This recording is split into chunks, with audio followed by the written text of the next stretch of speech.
dominated the world have used money to rule it and have ruled it in their own interest.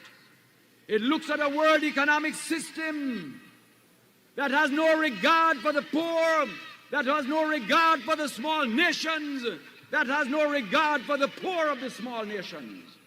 And the policy is a dignified policy, is not a violent policy, is not a policy of guns. It's a very honorable policy, but it is a very clear policy. It is a policy that calls the poor of the world to stand together, to stand firm together, to struggle together, to struggle for change, to struggle for justice, to struggle through organization, to struggle through will, to struggle through determination, to struggle to build a new kind of world in which your children and mine will walk with more dignity, with better housing, with better opportunity, with better prices, with better response from the World Monetary System. That is the world to which I call you. That is the world for which I struggle, and no power will turn me back from that world. And comrades, if you go and walk with me, if you go and step with me, if you go and move with me, we're moving as warriors. We're moving in determination. We're moving to struggle. We're moving to change that world. No power will turn us back. Me ever fresh, me no green. Me coulda never green, dog. Me no chow chow. No. Ha ha ha ho ho. We are not.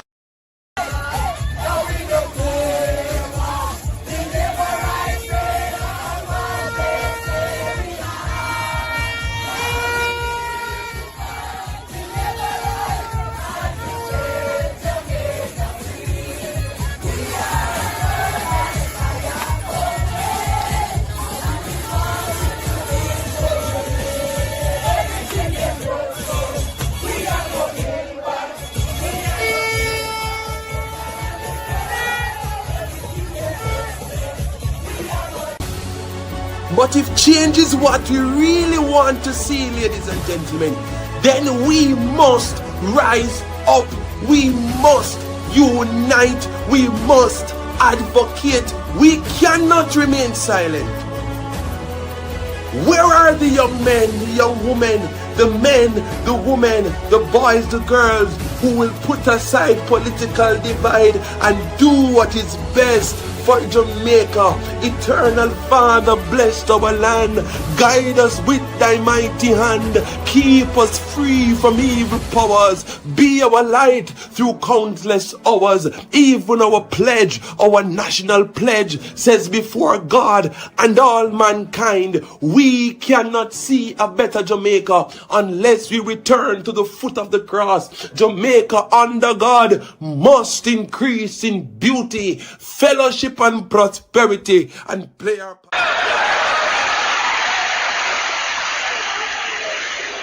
If I lived in China or even Russia or any totalitarian country, maybe I could understand some of these illegal injunctions. Maybe I could understand the denial of certain basic First Amendment privileges because they haven't committed themselves to that over there. But somewhere I read of the freedom of assembly. Somewhere I read of the freedom of speech. Somewhere I read of the freedom of press. Somewhere I read that the greatness of America is the right to protest far right.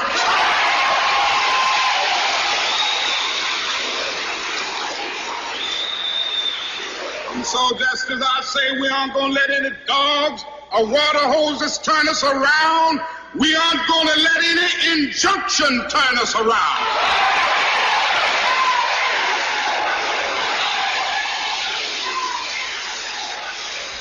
Well, I don't know what will happen now. We've got some difficult days ahead. But it really doesn't matter with me now, because I've been to the mountaintop. I don't mind. Like anybody, I would like to live a long life. Longevity has its place. But I'm not concerned about that now. I just want to do God's will. And he's allowed me to go up to the mountain. And I've looked over and I've seen the promised land. I may not get there with you, but I want you to know tonight that we as a people will get to the promised land.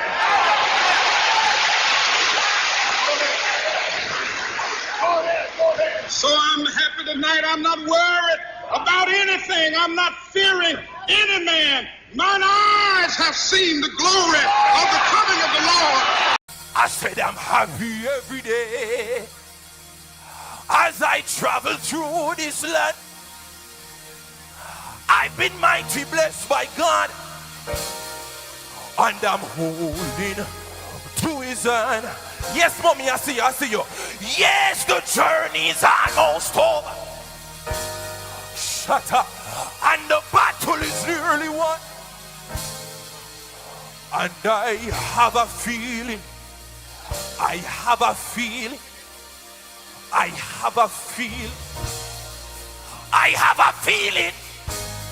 in my heart.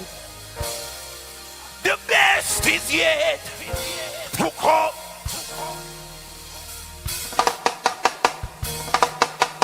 Slide up it over there, so we not ready to get, we not get up now, man. I feel mad in this place. Let's go. I am happy every day as I travel through this land. I've been mighty blessed by God, and I'm holding to his. Over there, so I said the journey's almost over. I know the battle is nearly won, and I have a feeling in my heart the best is yet. Come on, sir. I said the best is yet to come. When I walk through heaven's gates, yeah, I said the first time I'll see Jesus, I can hardly wait. And he showed me to a mansion and said, child, this is your home. And I have a feeling in my heart. You know this one? Listen, shut. Oh, you know.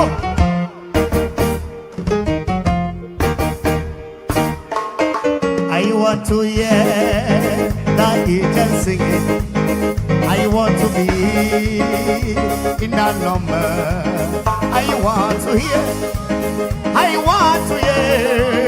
that trumpet song.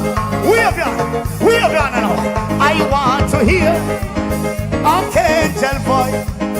I want to hear archangel. Oh, I want to hear when my name is called. I want to hear. Everybody know. I want to hear. I want to hear. I want to hear. I want to hear. Watch out now. I want to see the angel marching. I want to be in that number. I want to hear. I want to hear that trumpet song. I want to hear archangel voice. I want to hear. God bless her now. I want to hear when my name is called. I want to hear. Everybody do so. If I'm not living for Christ, then I cannot be here.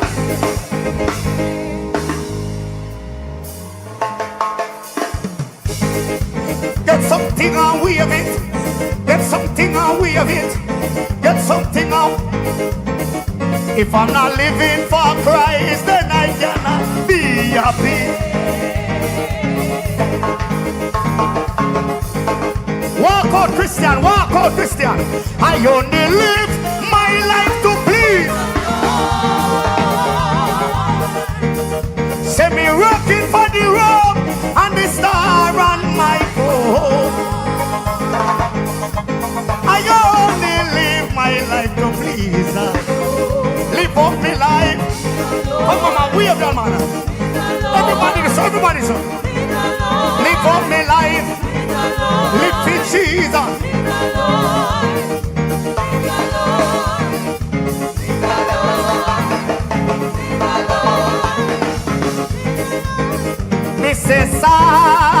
silent night. What a holy night. But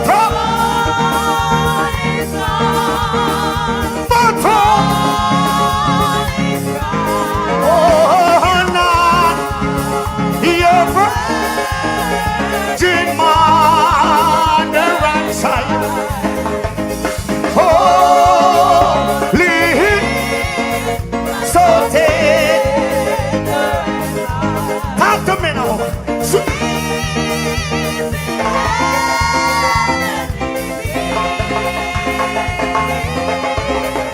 But sweetly,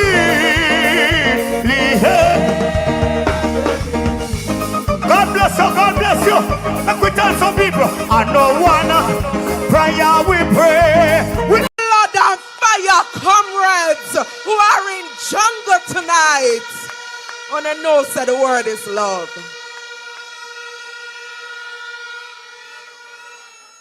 Comrades, I come with a speech, but it's a different speech I have to give tonight. But before I go into that,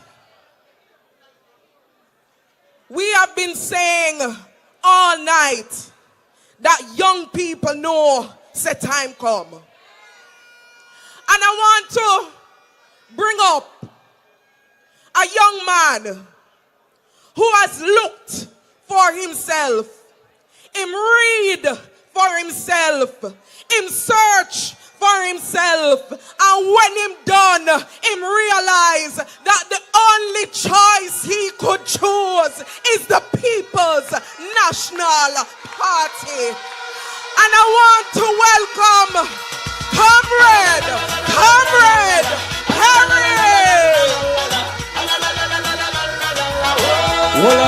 Hold on. We don't have much time. When I say time, you say come. Time. Senator Murray, somebody asked me, Perry, why aren't you a Labourite? Me ever fresh, me no green. Me coulda never green dog, me no chow-chow. No. Ha, ho, ho. Who you know? Underpants, Paolo. We don't get in Hold on, cut in, man, hold on. Me coulda never green. Hold on, no DJ, man, hold on. I don't have much time. The next Prime Minister, let me shake your hand, so big up yourself, Mark Golding, Jensek, and brother, Dayton Campbell, doctor. Listen, in 1938, the People's National Party was formed out of the vision to help the poor people. It was born out of restlessness of the people seeking for better. And I believe that the People's National Party continues to be the answer for the people. Can I hear an amen? Hold on. In 1995, under the auspices of P.J. Patson, the most honorable, there was a revitalization and an extension of the new National Youth Service Program, which gave young people the opportunity to earn commandment church.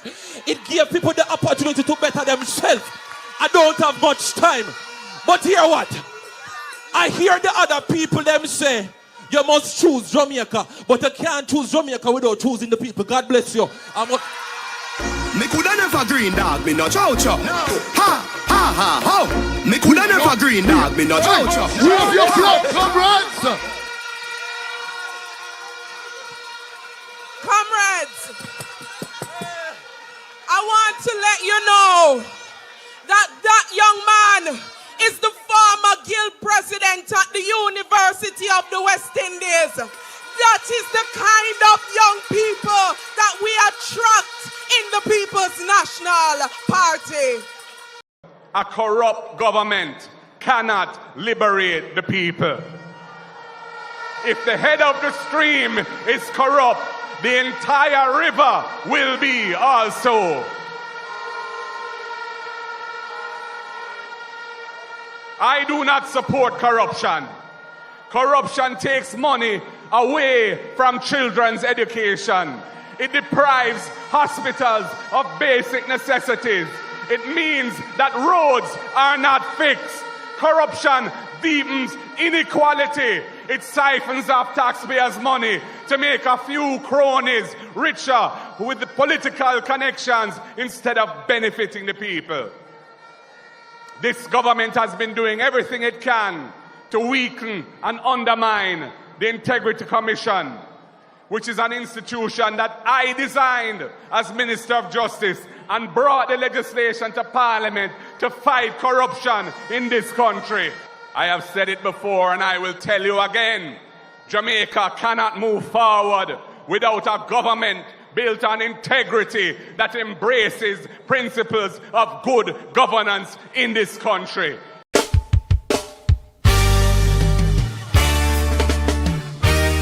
Lightning and thunder for the JLP.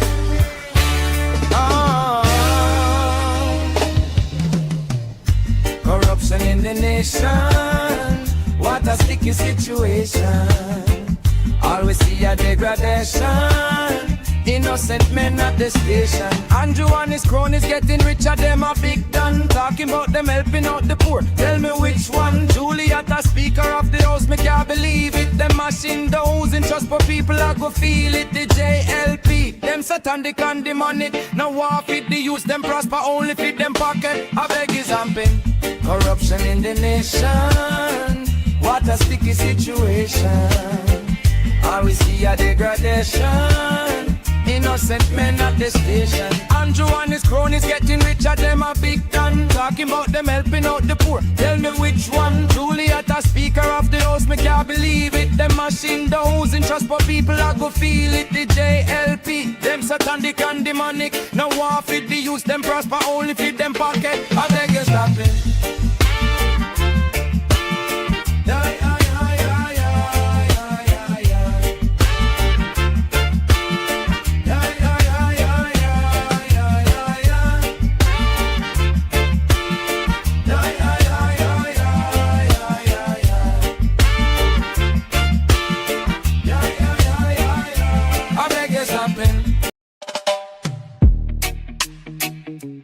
Perspective with Perry Cummings Jr. Big up yourself. The best is yet to come. This is my perspective. Telling you my perspective. This is my perspective to bring change that I feel me objective. Scandal after scandal. Look where Jamaica come to. Them a rob the money and a thief a lot too. Election tactics, what a disgrace. Them cut off ribbon and the place. Now see if it's a prime minister.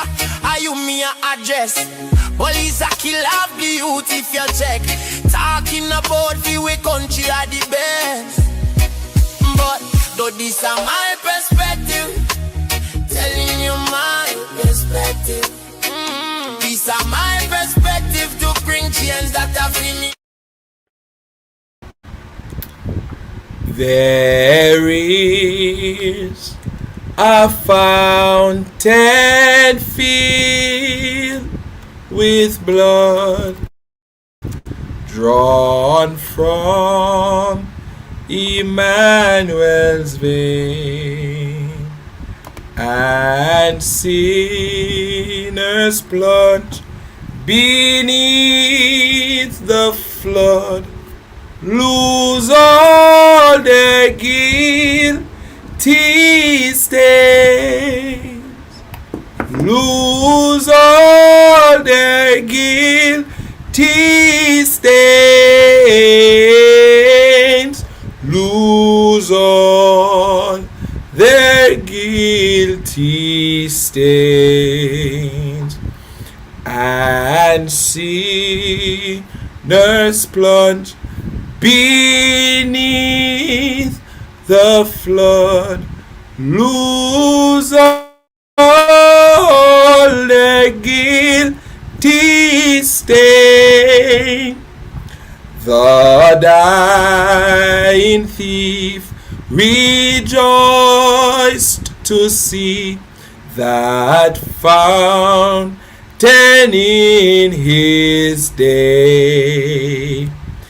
And there may I, though vile as he, wash all my sins away. Come on, wash all my sins away. Wash wash all my sins away. And there may I, though vile as he, wash all my sins away. My God. Come on in, ladies and gentlemen. Come on in. This is The Perspective, and I'm your host, Perry Christ. My God. It is the 27th of May 2026, and boy oh boy oh boy oh boy, I tell you, we have a number of things to touch on tonight. Please like the live if you're watching and you recognize that you're unable to participate in the comment section. It is because you're not a subscriber. We are almost at that very first day in June. The days are moving very quickly, ladies and gentlemen. But there is a fountain filled with blood drawn from Emmanuel's vein, and sinners plunge beneath the flood lose all their guilty stains. It doesn't really matter what is happening, ladies and gentlemen. There is a solid rock. On Christ, the solid rock I stand. All other ground is sinking sand. So, I want to encourage my viewers. Please ensure that your anchor holds and grips the solid rock. Emerald Blessings, you said that good evening, Perry. My little son on a school trip, he said he missed your show. Well, tell your son that I big him up. Tell your son that I heal him up. I didn't know that children watched The Perspective. I didn't know at all. Well, we are child friendly over here, but I had no idea. Big up to all the children and the young people who tuned into The Perspective with their parents. God is indeed good. We need to get our young people listening to these conversations, So encourage your little ones to sit beside you. It's a child-friendly program here. You don't have to worry about anything out of order or untoward. You can take full pleasure in sitting down with the baby on the breast, because what we discuss here and how we discuss it, it is definitely Christ-centered and child-friendly. So we appreciate that. But how are you doing, ladies and gentlemen? We're about to dive into the important conversations tonight. We have quite a lot to pick apart. Some things may be very controversial. Well, usually controversy doesn't necessarily mean wrong. It doesn't equate to what is wrong. But we have to touch it nevertheless. I'm good though, ladies and gentlemen. My parents are home. My family is alright. Everybody is good. I'm rejuvenated and I am excited to dive into another show. Pauline Taylor, thank you for the $20 Canadian. Listen, let us just give Pauline a big up in the chat. Thank you, Pauline. Thank you. Feel free to support the super chat, ladies and gentlemen. The super chat is up and available for you to support as you are led. Yes. Well, I could start this program many ways. I could start this program many ways tonight, but I've been very reluctant to touch on this one, and because I believe it is a distraction, I'm going to touch and go. I won't spend too long on it, because we have other pressing matters that we need to touch on. Alright? Yes, we have some other pressing matters to touch on, but let us touch and go. Roll call, Shanika. Thanks for reminding me. Ladies and gentlemen, tell me where you're viewing from. Oh God, look, I almost missed the roll call, man. Tell me where you're viewing from, ladies and gentlemen, before we dive right into it. South Florida is watching. Blessings to South Florida, Moncton Hill, East Portland, Islington, St. Mary, Baywood, Westmoreland, Virginia, USA, Silo, St. Elizabeth. Come on in. Mapen, Clarendon, Manchester, Delaware, Mountain View in the house. Kingston 20 in the house. Bronx, New York, Wisconsin, Falmouth is here. Norwalk City, oh my God. Port Antonio, Southfield, St. Elizabeth, Boston, Massachusetts. Come on in, ladies and gentlemen. Like up the live. We need 500 likes tonight. 500.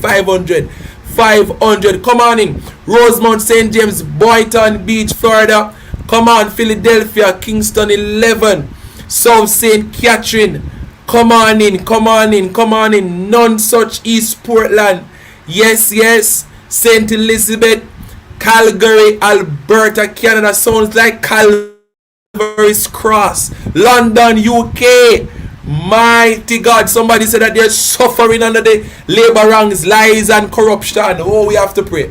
Penance, Clarendon, Listowel, Ontario, Canada, St. Anne, Maryland, USA, over there in Delaware. Blessings to you all. Come on in. We're inviting you all to come along. We're having a glorious time. Queens, New York, Bronx, New York, Brooklyn, New York. Come on in, the New Yorkers.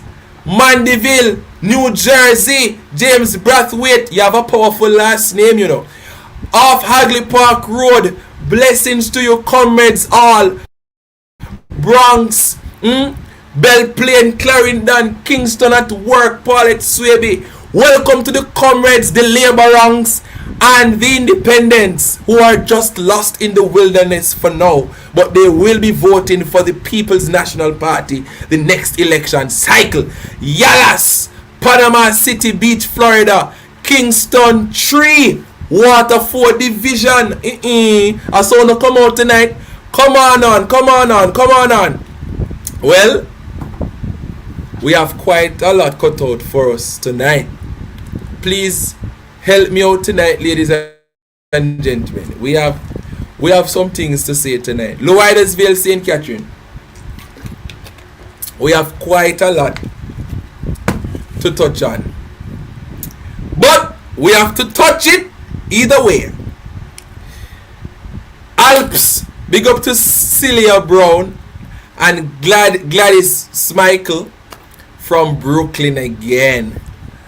Well, we have quite a lot to touch on. Marlene Dunbar out there in Texas. Carol, Donna, Shanika, Pauline, Karen, Marlene, you know yourself, Ian, Daniel, Taylor, Longville, Placard, the whole crew, the whole Perspective crew. Bless upon yourself. Now, you know, ladies and gentlemen, 3 MPs from the government. Southeast St. Catherine, PMP, why you're active. Alright, bless up to you around the clock. J.A. and those in Hanover.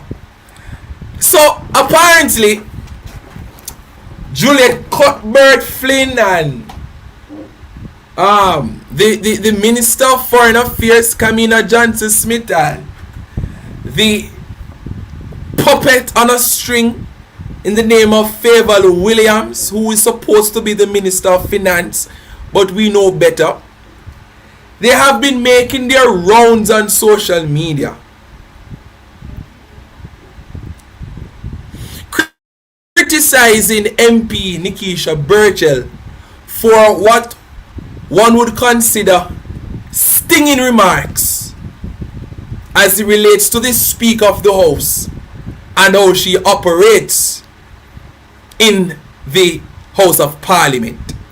The words were so stinging, ladies and gentlemen, the truth, but so stinging, that the MPs they took it upon themselves to talk about everything but what really matters in our nation today. From my purview, ladies and gentlemen, I honestly believe that these three MPs from the government, these lawmakers, they could have used their time addressing more important matters affecting our Favour Williams. Favour Williams, you is such a poor representation of what a Minister of Finance should look like. Certainly you were a downgrade. Not that Nigel Clark was the best in the history of Jamaica, to be very frank. But certainly we can all agree that you were no better than Nigel Clark. You seems to be like a fish out of water when it comes to the country's finances. You found it. You all of a sudden, this soft-spoken Favour Williams, Auntie Favour. I'm still trying to see how I can save $2,000 and purchase my Pro Box, Auntie Fefe. But when you should be taking the time out to really do some introspection, because you hold a very important position, you know, and instead of trying to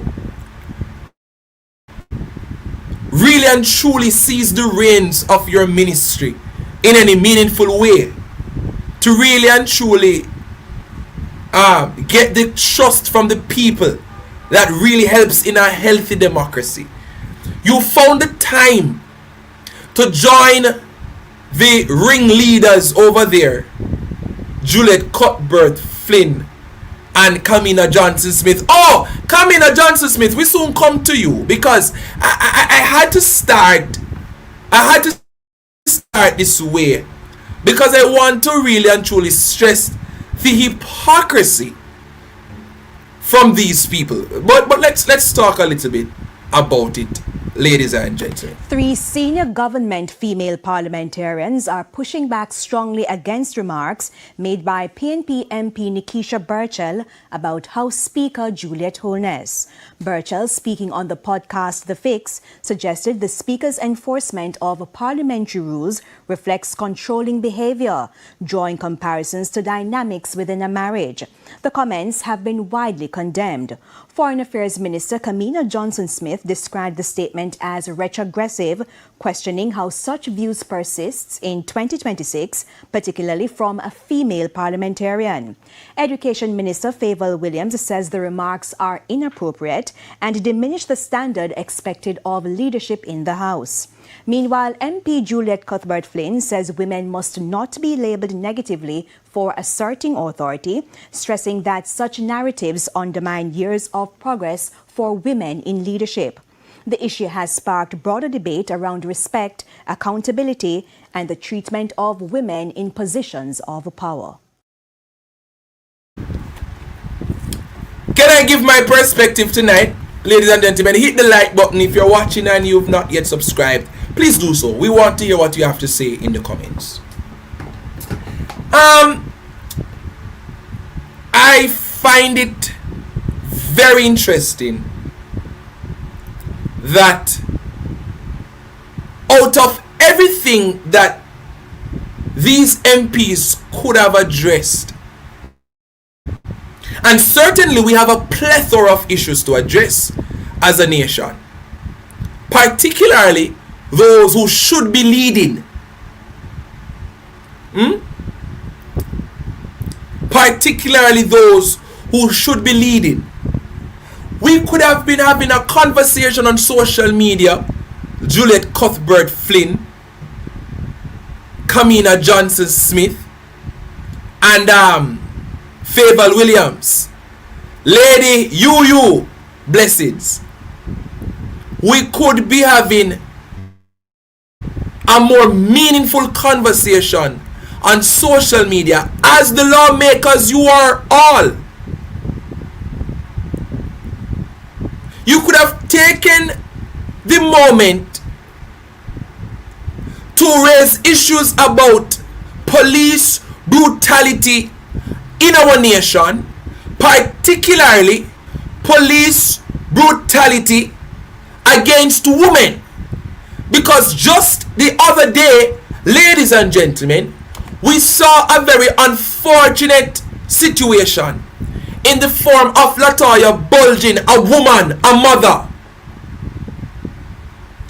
being shot and killed by a police officer, a man, and her body thrown without care or without conscience into the back of a dirty, congested jeep that sped off from the crime scene, and it is alleged that even her body fell out of the back of the jeep before she got to the hospital, where she was pronounced dead, apparently. You heard none of these lawmakers, these women in government. You heard nothing from them regarding these matters. And I have to ask myself the question, if these people are sensible,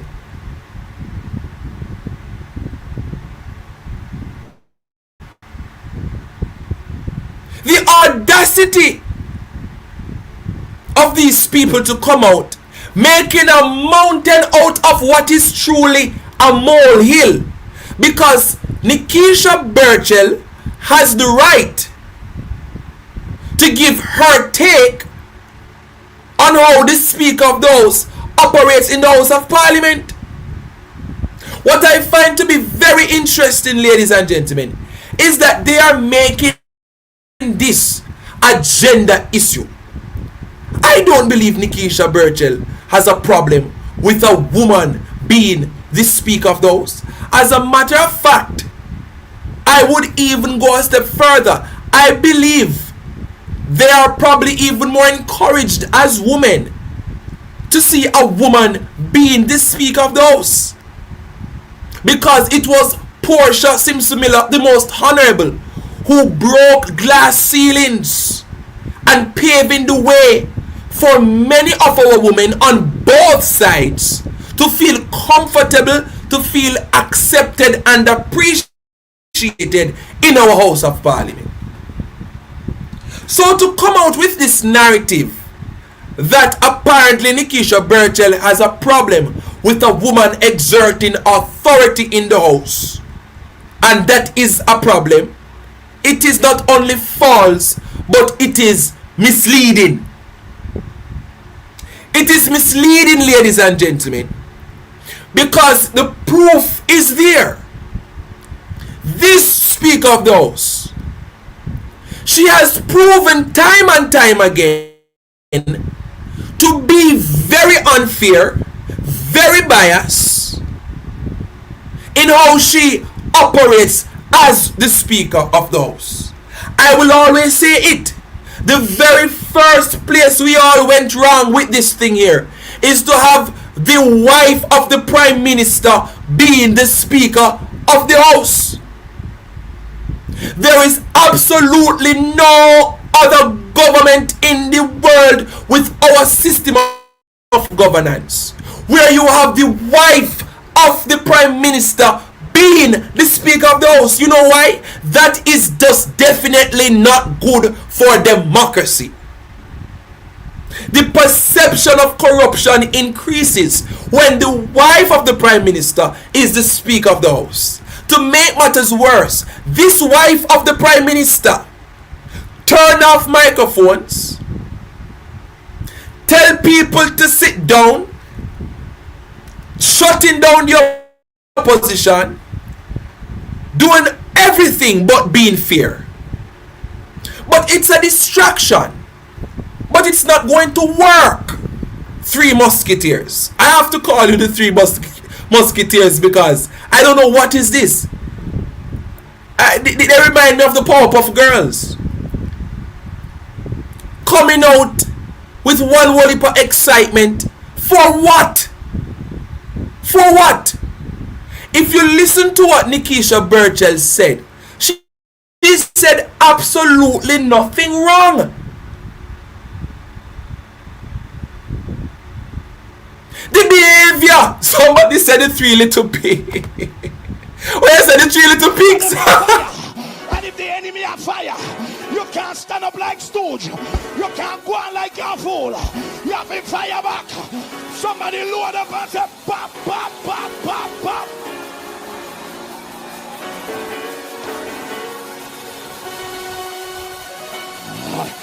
Lord God, badam, bam, bam, bam.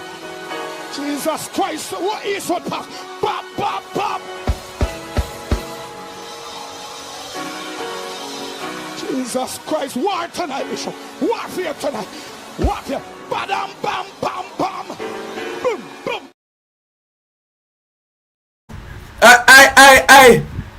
I don't understand what the excitement is about. Yes, the Speaker of the House behave like a wife that has control in her marriage and exerts such an authority over her husband. It is not a lie Nikisha Burchell telling. She didn't say anything wrong. She wasn't rude. As a matter of fact, the Speaker of the House herself said that she has a problem. She said in an interview herself that she has a problem being fair. She's learning how to be fair. Why do you think she has to be learning how to be fair? Number one, she represents the Jamaica Labour Party, the Andrew Holness administration. And number two, she is the wife of the Prime Minister. So of course she has to learn how to be fair, because the biases, it is so much. The Speaker of the House struggles to be fair in the House of Parliament. But this is nothing new. They've always had a problem with Nikisha Burchell, because Nikisha Burchell is not a pushover, and Nikisha Burchell exposed the Speaker of the House when she spoke the patois and she was huggishly stopped in her tracks. Apparently we have a problem with speaking patois in this country. They see Nikisha Burchell as a threat, as they do Dr. Dawes, as they do many of the other MPs, especially the new MPs. Somebody said the Golden Girls. No, yeah, you can't. What is? I don't know what is this. That is must Juliet Wallace tell them to come out and do this, you know? It must be Juliet Wallace who put them up to this. I don't think this was the idea of you get. I'm gonna show you a picture. You cannot make this up.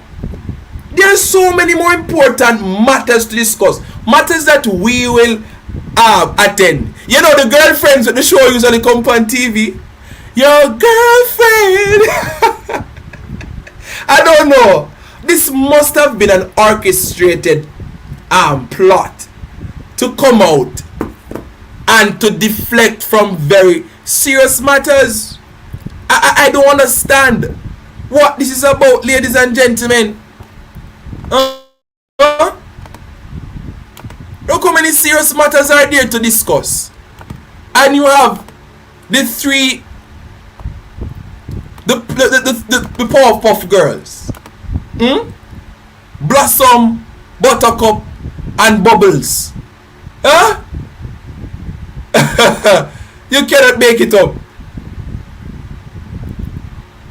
Look here, ladies and gentlemen. 3 government female lawmakers denounced Burchell's remarks about Speaker Holness. This is not about gender. Nikisha Burchell has nothing against women in leadership. I don't know what's wrong with Bubbles, Buttercup, and Blossom. Who is Bubbles, ladies and gentlemen? Who is Buttercup? And who is I don't know. Based on their personalities, who you would say is Bubbles, Buttercup, and Blossom? Because this must be a kids' cartoon. You are lawmakers of this country. This bickering and back and forth on social media is unbecoming of lawmakers. You find the time to come out trying to shut down somebody from voicing their opinion. You cannot take Nikisha's stance as not being valid. You cannot try and invalidate the feelings of Nikisha Burchell. You are not on the receiving end of the oppression that we see in Parliament. You are not in her seat. You're not in her shoes. You don't know what it feels like to be making your first sectorial debate in Parliament a major accomplishment as a new MP, and to have the Speaker of the House not even giving you the grace nor showing any leniency to see where she was going with the patois. She hurriedly shut her down. You're not on the receiving end of that. None of you have nothing to say about Buju's death in Granville St. James. None of you had anything to say about the 17-year-old. I don't know. I'm gonna ask, because I don't know. Genuinely, are these people mothers? I'm asking a very serious question here. I'm not sure. I know probably Fayval Williams is a mother. I'm not sure if Kamina Johnson Smith is a mother, and I'm really not sure if Juliet Cuthbert Flynn is a mother. I'm genuinely asking these questions.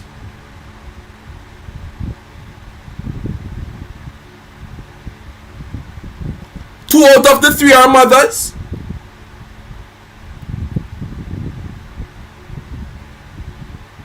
I have never heard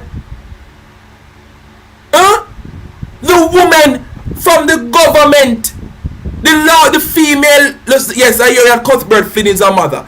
And what happened to the motherhood to come out of these female lawmakers to come out and say something about our missing children? But look at what causes you to be outraged. Somebody said all three are mothers. You are all mothers, and a 17-year-old being murdered by the police didn't prompt you to come out and say something on social media? What bothers you is this Speaker of the House feelings being hurt? That is what prompted you to come out and say something. Listen, if you're gonna defend womanhood and women in leadership, you cannot undermine Nikisha Burchell. I want to make that very clear. You see this fake outrage about woman empowerment, and this is the problem that I have with some women. And I'm going to be very, very, very firm on this. Because as soon as we have a conversation about women in leadership, all of a sudden, woman empowerment, and we're sticking. You cannot pick and choose the women you come out and support. If you're going to support women in leadership, you need to support Zulika Jess. You need to come out and support Nikisha Burchell, because at the end of the day, you are all women. It is disgraceful what I'm seeing here. Women fighting against women for what? This is politics. And Juliet told us, if you cannot manage the criticisms, you need to step down. Right across the board, Sir C, you all need to support women in leadership. You cannot just get up and support Juliet Holness, but you look down on Nikisha Burchell. You try and discredit Nikisha Burchell. You look down on the opposition female lawmakers. This is not how it works. That's not woman empowerment.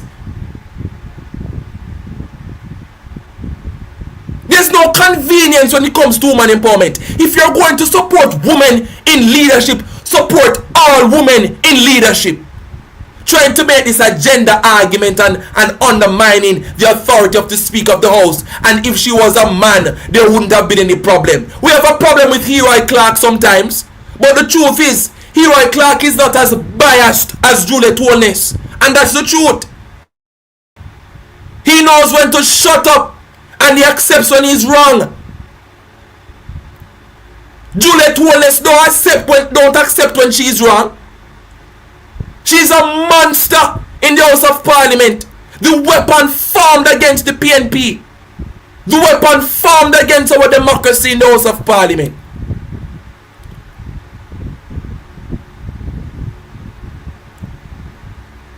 Yeah, Hero Clark is just a bit slow, but he's not that bad. You understand what I'm saying? Yeah. Yes. Him. Sakata. We are mash up, fire under the Holy Ghost. Every crisis, every condition, every operation of hell. Fire, Bishop. I got your back, fire. Jesus Christ, watch the operation. Jesus Christ, this footpath road, come. Cover your pastor. Going, Bishop. Take down the Illuminati.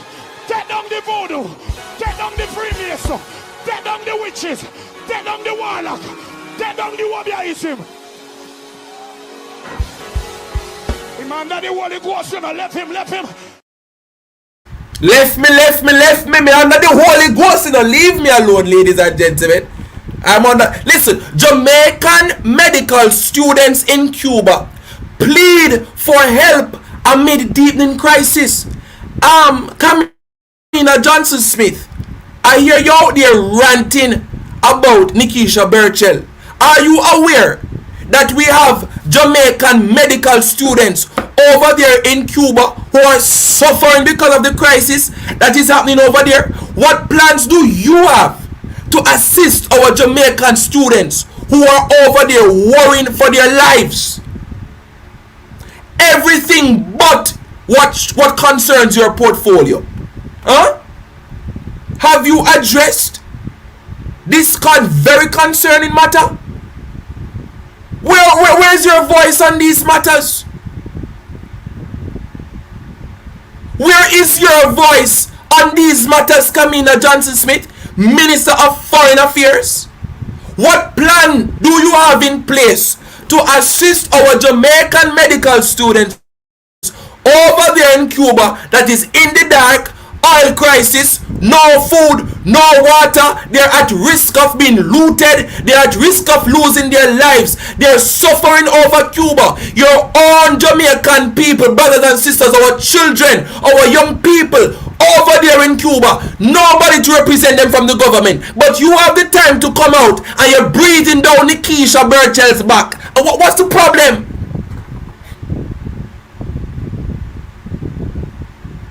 What's the problem? So while we're all here on social media, you lawmakers, I said Juliet Cuthbert Flynn sent out a video over 5 minutes. Nothing about your constituency, nothing about the social ills that we are facing, nothing about the police brutality, nothing about our women perishing, nothing about domestic violence, nothing about female empowerment, nothing about advocacy on behalf of women, nothing at all. We still don't know what purpose Favour Williams is serving as Minister of Finance. And I'm gathering, Juliet Cuthbert Flynn, that you have a very filthy mouth. That is what I'm gathering. I'm very new on the political scene and in terms of political commentary, So I'm getting the information as I grow. And I get to understand that we have you on record, allegedly, being very, very, very, very filthy. Where your words are concerned, that is not womanlike. That is not fitting for a lawmaker. Listen, man, take the beam out of your eyes before you go and try and take it out of others.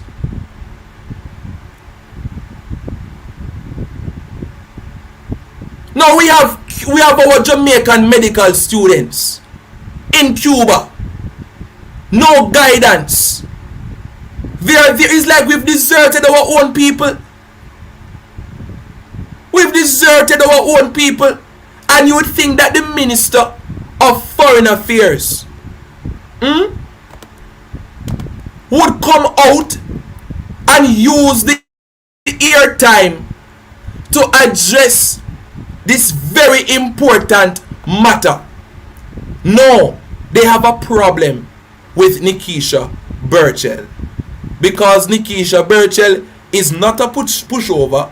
Nikisha Burchell is very confident in herself, and Nikisha Burchell is not going to sit aside and allow the government and their operatives to behave. It's like woman hate woman.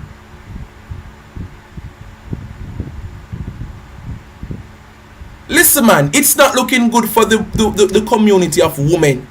Listen, you know, and Dr. Angela Brownberg said it perfectly. And I'm going to play that clip with Dr. Angela Brownberg. But listen, the community of women in leadership, specifically those in parliament, in government,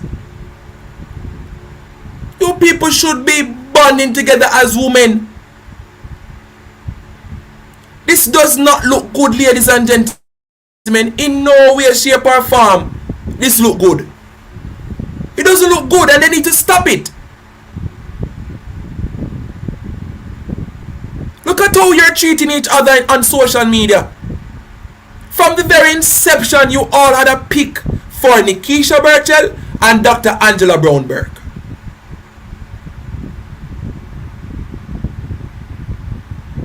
Listen to Dr. Angela Brownberg and as to what she said regarding this. Good morning. I am stopping by today just to say how absolutely pleased I am to see the number of female parliamentarians in Jamaica who have taken to social media around an issue that they feel very strongly about.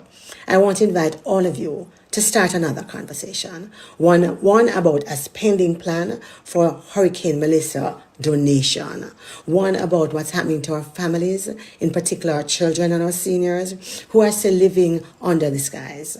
Let's talk about their trauma as we approach hurricane season. Let's also talk about the transparency we need around the interest that's being earned with that money that's in the bank, the selection of the victims of Hurricane Melissa, and how we get help to them now. Waiting to hear from you. Blessings.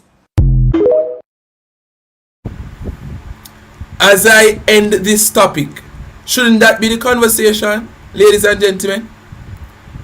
Shouldn't that be the conversation? Let us take our first break. When we come back, we have some very serious matters to touch on. Very concerning. Very, very concerning. Where you with the JLP are going with Perspective family. Pick up yourself. Blood and fire comrades. I is asking for a change. We have to mash down Babylon, time come now. Andrew them a wrap up the money like wow. Them turn taxpayers in a big cash cow. The people them work for nothing big fiasco. Time come for people fi start unite. Time come fi protect the human right. Time come JLP no have no plan. The plan is to kill, destroy, steal and rob. The devil is loose, my friend, and he loves the color green. Hey, yeah. Breeze Petty and Hair Care Mobile Services, where we provide gel, male and kids pedicure. We also offer locks, kids and natural hairstyling services right in the convenience of your own home. For appointments, please contact us at 1-876-507-7484. Remember, we'll take care of you, not only the crown of your head, but also the soles of your feet. and Pearl Therapy, we are here to help you to bring ultimate relaxation to your feet. Our hot stone, Swedish, and deep tissue massage services are here to help you to get rid of tensions, minor swellings, and aches and pain, increase flexibility and circulation. If you are having any heart or circulatory diseases, then this might not be for you. Reach out to us and let's see if you can secure yourself with a foot massage for as low as $4,500. Thank you for choosing Pearl Therapy, the healing hub. Are you frustrated with your skincare? Are you tired of acne, blemishes, scars, sagging skin, wrinkles, discoloration? Why not enjoy our wide array of products, from skin, hair, and personal care? Place your frustration on our shoulders, and we will get you smiling again. The power of our products are in our formulation and ingredients. Listen to our customer testimonial. This is what she has to say. Oh my gosh, look at my face. I've been using these products for a year, exactly 1 year. If you have not tried them, you need to try them. They really work. Look at my skin. Visit our website or contact us at 917-557-6204. Make it Tony and Organics and order yours today. Food is designed to be felt, not just tasted. Soft warmth, gentle richness, a harmony that melts effortlessly on the tongue. At Cummings Exquisite Caterers, every dish is an invitation, guided by passion, finished with elegance. We cater for life's most meaningful moments, elegant weddings, private celebrations, and much more. With a serene repast center just 10 minutes away from 2 major cemeteries. We are located at 38 Dublin Spanish Town Road. Reach out to us, 876-573-9124. Cummings Exquisite Caterers. Our first social media question tonight comes from Instagram. Shania in Kingston. She says, low voter turnout suppresses the effectiveness of a democratic society. Many Jamaicans refuse to vote because they believe both parties are corrupt. What would you say to the significant population of non-voters? And if elected, how will you hold politicians accountable for offenses against the people instead of protecting them? So in this instance, the question, you have 90 seconds to answer, and we begin with Dr. Holness. Corruption is a serious problem in our country, and corruption requires strong leadership. From my position as Prime Minister, I have taken action against any member of my political party that has been involved or accused of anything that suggests corruption. In my own case, I have been investigated for a year with an expert forensic auditor. The findings of that report have suggested no corruption. There have been no charges. Every aspect of my report, every aspect of my personal life and my personal financial details are in the public domain. I am the politician about which Jamaica knows the most. And therefore, I am the politician who can stand with the greatest moral authority to treat with any matter that is considered corrupt, as I have done in the past. And I want to give this assurance to the Jamaican people that you know me, you know about me, you can trust me, and you know that I stand against corruption. Mr. Golding has the opportunity to respond to that social media question as well. Andrew, what they know about you is that you have 28 bank accounts, that you received several $1 million in cash deposits from anonymous donors in your bank account, that your companies had transactions of over $400 million, several thousand transactions between them, and that Positive Jamaica Foundation, a non-profit which you are intimately connected with, provided resources which you use for personal investments through your personal company. We have signed the Leadership Code of Conduct developed by Integrity Commission. All of our spokespersons and myself have signed. None of your people have signed it. I am committed to ensuring that all members of the executive, when we form government, will have their Integrity Commission declarations published, not just the leader of the opposition and what should happen, but hasn't happened in your case because you're not certified, the Prime Minister. So the whole question that has been asked is an excellent question.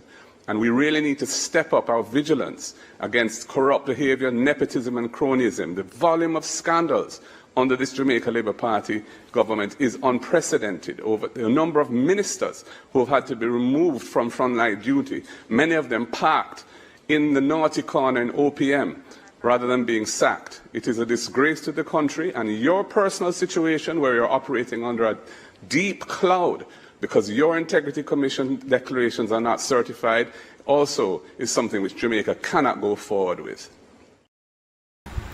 Ladies and gentlemen, welcome back. This is The Perspective, and I'm your host, Perry Cummings Jr. Remember to like the live and share with a friend. If you're watching and you've not yet subscribed, please do so. Well, the big news, ladies and gentlemen, pretty sure we discussed it on Clarion Call this afternoon, and the new CEO of NaRRA was announced today, and I've raised some red flags from today on Clarion Call, and I want us to take our time and understand that the corruption that is under this administration is a whole lot deeper than a lot of us, I've really and truly come to understand. It is so deep. It is so deep. The corruption runs so deep. But we're going to get there. We're going to understand a few things, and we want to share some perspectives on these matters. The CEO will be wielding a whole lot of power. Yeah, a whole lot of power. Listen to this, ladies and gentlemen. Former Commissioner of Police Major General Antony Anderson has been appointed Chief Executive Officer of NaRRA. His appointment will take effect June 1. Our reporter Romardo Lyons was at post-cabinet press briefing at Jamaica House. Prime Minister Dr. Andrew Holness made the announcement moments ago here at Jamaica House for the post-cabinet press briefing. Now, Mr. Anderson has served as head of the Jamaica Constabulary Force and was later named ambassador to the United States. But with this appointment, Mr. Holness says Mr. Anderson will have to step away from that role as ambassador. And as fate would have it, I had tasked him to review the state's response to Hurricane Beryl, which would have included a review of all the entities involved in the response, but specifically a review of ODPEM. So he is already in proximity to these issues. I can't go into the reasons for the selections. Obviously, they would have compared resumes, experience. But one thing I can say, I have great confidence in Ambassador Anderson.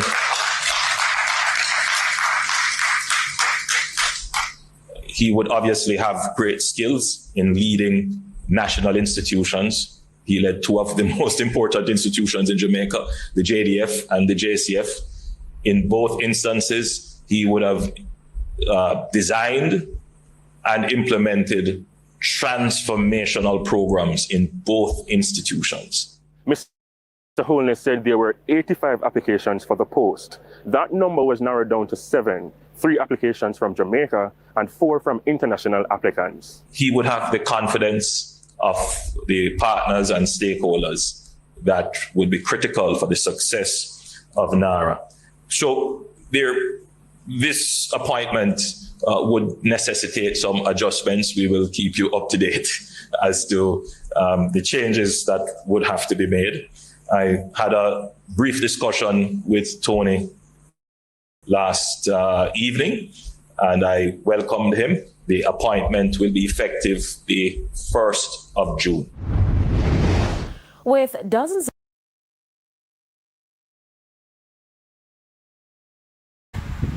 we may go back to the rest of that midday news on TVG. I think there are some other things we may want to touch there. But let us take a deep dive into what the core issue is about the appointment of Antony Anderson being the CEO of NaRRA. For us to get into the problems with the CEO of NaRRA, we have to refresh ourselves as to what the problems are regarding NaRRA itself. We have to do that and take our time. We have to take our time. So before we even get into Antony Anderson, let us just refresh ourselves as to what NaRRA brings to the table. NaRRA, which is now an act and no longer a bill. They celebrated that today as well. Let us just touch it here.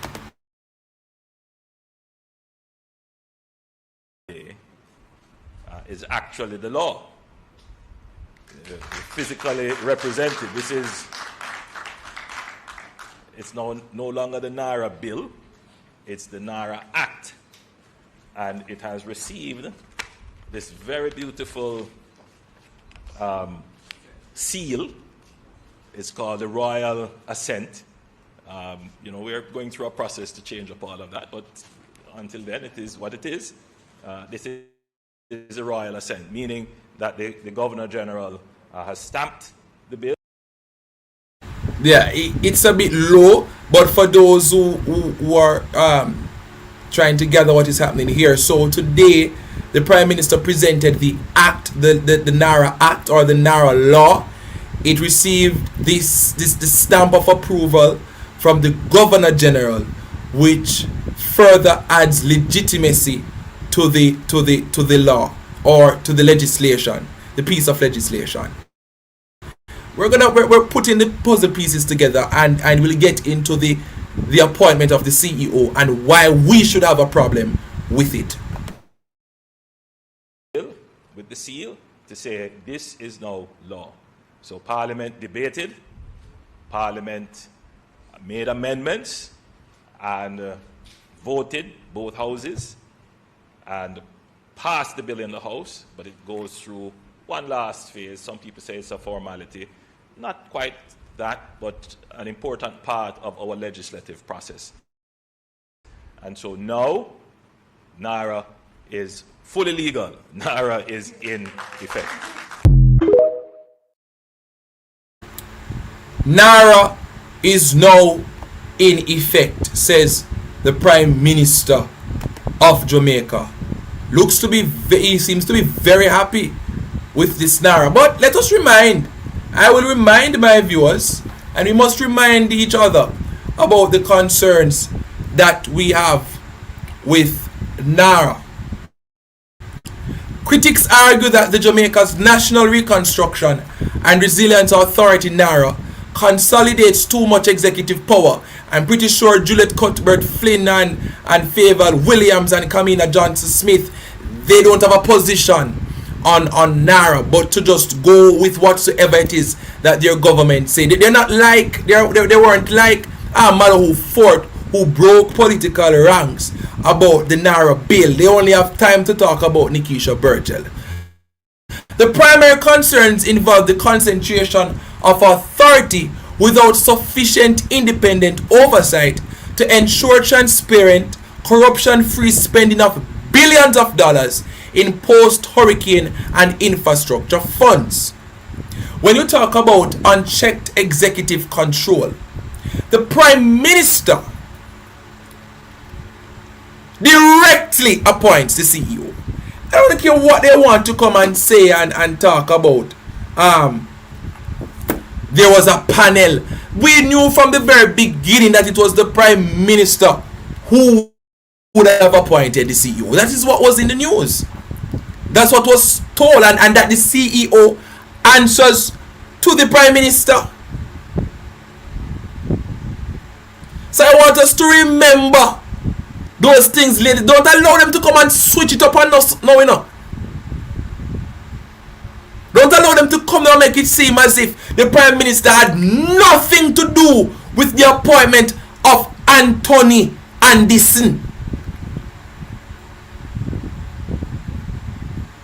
Or I'm just reminding you of what the conversations were. And the agency reports to the minister by passing standard parliamentary and independent oversight. Projects can be brought under NaRRA indefinitely without a sunset clause, and the types of projects eligible for its fast-tracked centralized process are loosely defined. So what we have is a vague scope and indefinite timeline. We don't know if NaRRA will end. We don't know how long it will be around. We don't know. For all we know, NaRRA will be around for a very long time, advancing the agenda of those who pledge allegiance to the Andrew Holness-led administration. The CEO, Mr. Antony Anderson, has the power to delegate major responsibilities to any person, raising fears of cronyism and the lack of competitive procurement rules. I wonder who Antony Anderson will appoint to do his bidding where reconstruction is concerned in this nation. This is going to be one big friend and company law. This law that was passed in the House of Parliament was passed to benefit a set of people, the rich and the powerful and the friends to Mr. Holness. That is my perspective. Civil society groups such as the Jamaica Environment Trust. Oh, I just want to put it out there. The Prime Minister called some of the civil society groups as being fake. Yes, I saw that in the news as well. He has called some of the civil society groups as fake. You cannot make this up. The Prime Minister is spiraling. He is spiraling. Hold on, Marshy calling. Let me take Marshy's call. Go ahead, Marshy. Look here, Perry. Yes. You never hear Juliet and the bad word them where our constituent when you step on. Yeah, so me get to understand said Juliet Cuthbert Flynn has a very colourful mouth. So you never hear it? No, I never hear it. Listen to me now. I send it to your phone. Oh, you send it to me? Yes, I sent it to you just a while ago. Okay. Right? Now, at the F word. But, you know, if you're going to a courthouse, you have to say what the person said. So, in this case, I will ask you if I can just repeat it. Hold on, Marshy, hold on. Ladies and gentlemen, Marshy is going to use a word that was said by Juliet Cuthbert Flynn. Viewers' discretion is advised. Alright, Marshy, for the record. Yeah. I am fucking sick and tired of you. I am fucking sick and tired of you. I don't want to hear nothing from you. I am fucking sick and tired of you. That's what you said? Well, listen to me now. Go into your phone now, and you will clear. It's about a minute, and it go into what you said because it's a voice note. You can do it. It's on your phone, like right now. Yes. You can do it. You can do it. And I will hang up so that you hear yourself in a voice note. And there's another one where she rude to a reporter from the Gleaner who put questioning her about water. And what you calling me for? Go check NWC. I'm not the NWC, and she was very rude. Just like how Warmington would behave. There's no difference between them. Oh wow, that's a very serious comparison. The one where she using the F word, I just send it to Nikita Burchell also, you know. I just send it back to Nikita Burchell. Just do it. Those people who talking, make them hear this and go talk to her. Make Titi who apologize. So It's on your phone now. I'm begging you to play. I'm begging you to play. Alright, Mashi. By God. I never know I saw Juliet Cuthbert Flynn wassy. She wassy, man. Those type of words should not be used, by the way, ladies and gentlemen. No, man, from Warmington got his promote. Ladies and gentlemen, remember the only reason why Warmington was so vocal, even against his own government, is because him never get film look a promotion. Now that Warmington getting promotion, Warmington now have no reason to support. Listen, the Warmington is silent as a lamb. You won't hear a pin from Warmington anymore.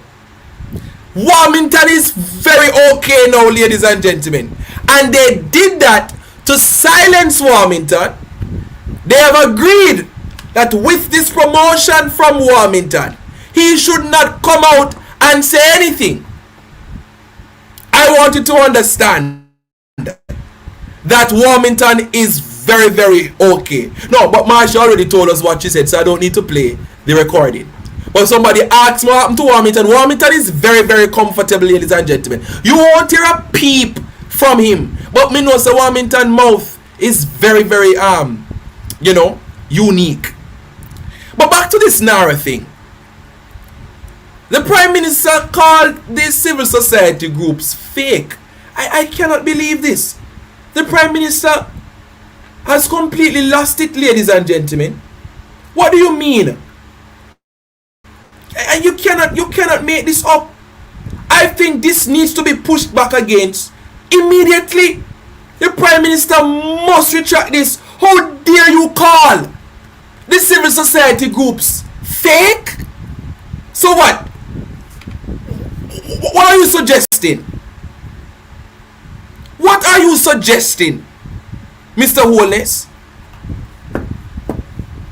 I cannot believe this. This is a slap in the faces, ladies and gentlemen, of those who should be holding the government accountable. How dare you come now and call the civil society groups fake? That is, you're out of control. And we need to push back against this, ladies and gentlemen. I'm telling you, he is spiraling. And if somebody don't, alright, you're going to see what is happening. If we don't hold this Prime Minister accountable, he will get away with more things. He should not get away with this, ladies and gentlemen. It is disgusting. It is disgusting, ladies and gentlemen. It is embarrassing. The Prime Minister blasts fake. What do you mean by fake? Civil society groups. So because people are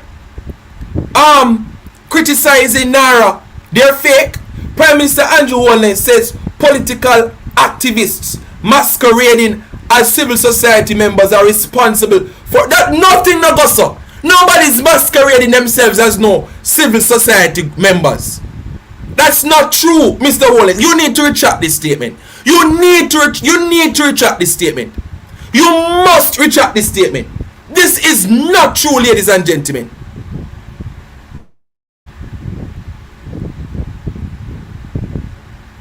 What do you mean by hijacking the narrative surrounding the accountability framework of the National Reconstruction and Resilience Authority, NaRRA? Mr. Holness made the comment at Wednesday's post-cabinet media briefing at the office of the Prime Minister, a day after the law enacting NaRRA was gazetted. The Prime Minister says persons who have asked for increased levels of accountability in NaRRA did not have the victims of last October's passage of Hurricane Melissa in mind. He believes those suggestions would have lengthened the processes amid at helping Jamaica recovery quickly from the hurricane. No, let me tell you something.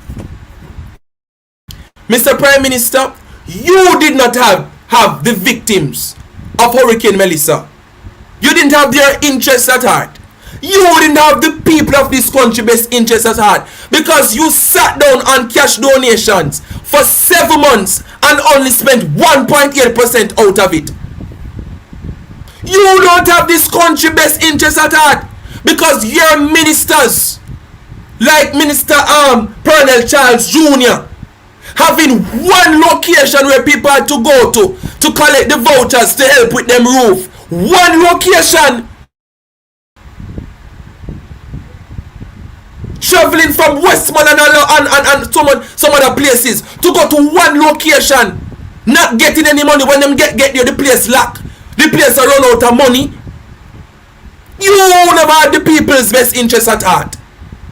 So don't come and call civil society groups fake because they're calling you out on this stupid law that was passed. This corrupt law that was passed.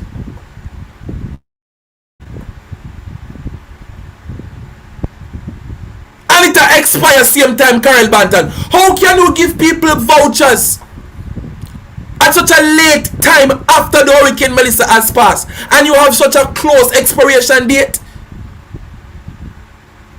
Your administration raiding the NHT, putting tax on poor people. How is that having the people's best interest at heart? Not spending the donations from Beryl. How is that having the people's best interest at heart, Mr. Holness? You must retract this statement. But fake civil society. Listen, the civil society groups need to call out the Prime Minister on this, you know. Because what the Prime Minister is doing is undermining the different voices in this country that were established to hold our leaders accountable and to demand transparency. The Prime Minister must not get away with this statement, ladies and gentlemen. He continues to undermine all the institutions, all the bodies, all the groups and societies that seeks to hold our leaders accountable. He should not get away with these statements. How dare you?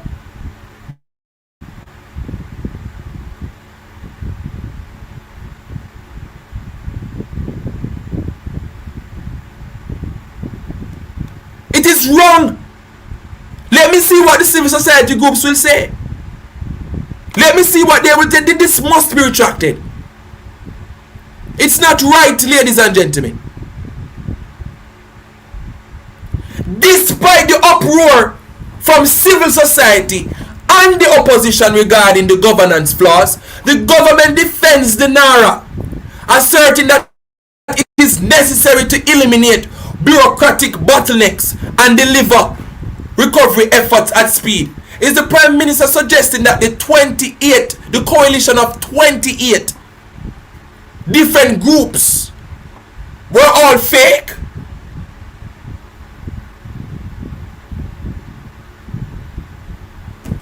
No, they went ahead, ladies and gentlemen. No, but all of them need to say something, Greek Jamaica. This is a slap in the faces of the civil society groups. All of them who were saying that NaRRA, alright. Remember how many of them came out, you know, and spoke up about NaRRA, you know.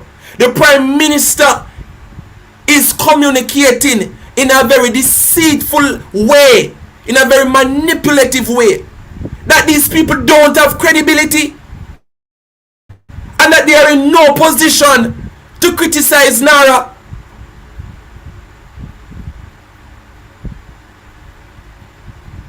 But you see, when you're drunk on power, I remembered last year,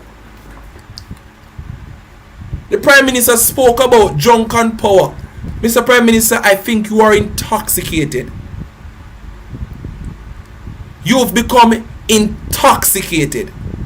Such statements, they are only made by people who are certainly intoxicated with a drink called power. You are drunk on it. You want to discredit everybody. You want to undermine all the voices. You want to rubbish everything. How you even talk about the Auditor General. It's very condescending and dismissive. You want to challenge even the Supreme Court with the Bengal mining saga. How you go around and just undermine and try to trample on everything that seeks to stand up for what is right. You are drunk on power. And the people need to understand that a leader who is drunk on power, ladies and gentlemen, there's nothing stopping that individual from doing whatever it is that they want to do. He's out of control. You're undermining laws. You're fighting against constitution. You're bringing this body to court, that the body to court. You continue to I don't even get to go to the CEO of NaRRA. But as I'm led, let us just jump to it while we're on the point. To prove my point, ladies and gentlemen, the Integrity Commission wants Parliament to table the FLA report. Why is it that this government has a problem with the Integrity Commission doing its job? Why did you want to challenge the Integrity Commission the way you did?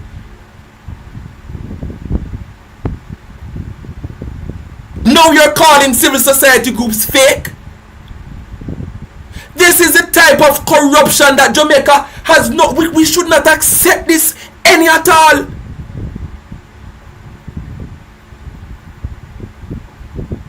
You're waging war against the very people who you claim to represent and lead. You don't care about Jamaica.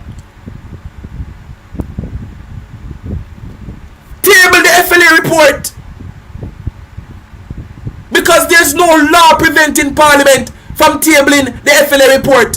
Who are you people trying to protect? This is what they're trying to deflect from. Coming out and talking about Nikisha Burchell. These are the matters that this government they're trying to deflect from. NaRRA is also a big distraction too. We want to see the FLA report being tabled. We want the NHT funds to be ring-fenced for housing. And not just being thrown into the consolidated fund. And not doing anything for housing and building communities. That is what we want.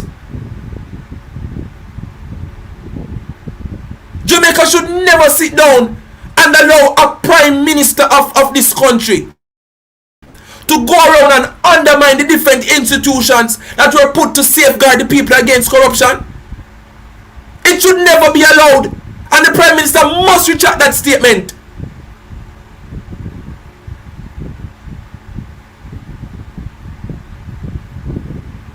It's a disgrace, ladies and gentlemen. Let me tell you about this whole CEO appointment, you know. You see the CEO appointment? Because some people don't understand. Some people don't understand, you know. And the PNP, the opposition is seeking clarity on the NaRRA CEO selection process. And we all should be very, very concerned about the CEO selection process for NaRRA.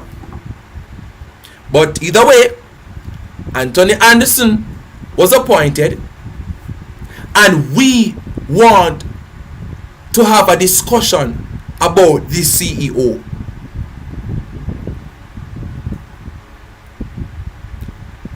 This is one of the strongest and most concrete criticisms of the appointment of the CEO of NaRRA. And I am asking tonight, we all should ask, and we should continue to ask these questions. Did Anderson actually apply during the recruitment process? Mr. Holness, you said that you distance yourself. You distance yourself from the process. Oh, really? Oh, really? You are not going to allow anybody to select a CEO without your approval. You distance yourself from the selection process, and obviously they had to compare resumes. And really, did Anderson actually apply? We are asking that question. And if not, why didn't the process produce a candidate? Suggesting that the hiring process may have failed or been bypassed. We want to ask. We're asking. Because the people are worried, Mr. Prime Minister, that this looks like a predetermined or politically influenced appointment and not a clean, competitive hire. Let us look at the background of Antony Anderson. And on Clarion Call, we raised some very important points. For those who don't know, we have an afternoon program at 3 p.m. from Monday to Friday where you can call in. And we raised some very serious issues regarding a trend that we are seeing with the Andrew Holness administration. Because when you look at Anderson's background, he is the former Chief of Defense Staff, he's former Commissioner of Police, and he's the former National Security Advisor. He represents a security military style of leadership. But NaRRA, ladies and gentlemen, is a civilian development and reconstruction body. Why is it that there is a need for a military policing technocrat leading a civilian authority? And I want us to pause right here and look at how this administration, they have favored the military so much. And I have to ask myself the question, why is it that all of these appointments that we're seeing, the director over by ADPEM, wasn't he ex-military? Isn't he ex-military? No, NaRRA. Why is it that something that should be civilian based,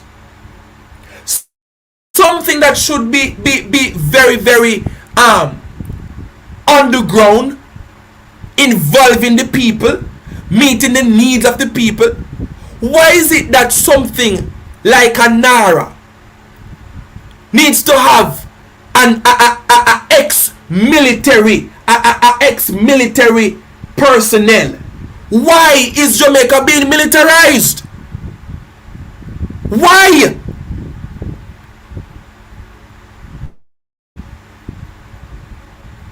Why is Jamaica, ladies and gentlemen, being militarized? This administration, they boast about investing the most in JCF. Is that a way of you buying out the JCF to do your bidding, Mr. Prime Minister? I'm just asking a question, please. But there seems to be a trend with the Andrew Holness administration. They favor the military so much. They fund the military so much. They seek to appoint military personnel or people with military expertise in these powerful positions. Why? But this is history repeated itself. We saw the same thing with Alexander Bustamante. We saw the same thing with Edward Siaga. And the very simple answer, ladies and gentlemen, it is about power and control.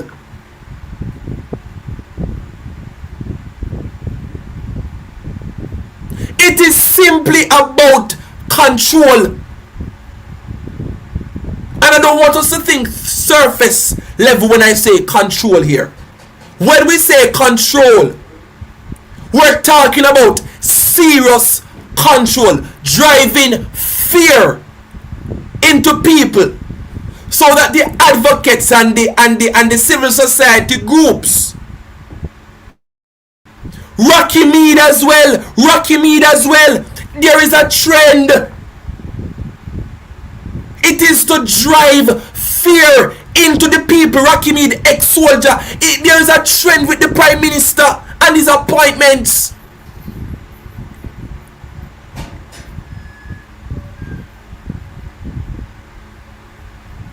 And it makes me uncomfortable, ladies and gentlemen.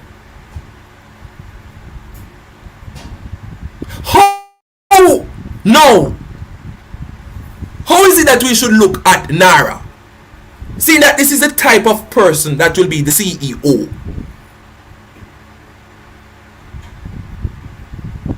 How? I'm trying to see how the qualifications of Antony Anderson matches that of a NaRRA. Look at what NaRRA is about, ladies and gentlemen. How does an ex-military commissioner of police, defense this, and how does that fit into a NaRRA? Will you be leading the NaRRA with force? I don't know. Will NaRRA be this military operation? Why is Jamaica being militarized? Why is the government driving fear into the people?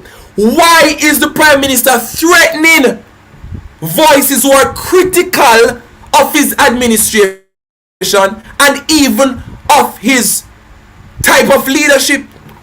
And yes, I didn't make a mistake. The Prime Minister threatened again the people of this country, ladies and gentlemen. He did.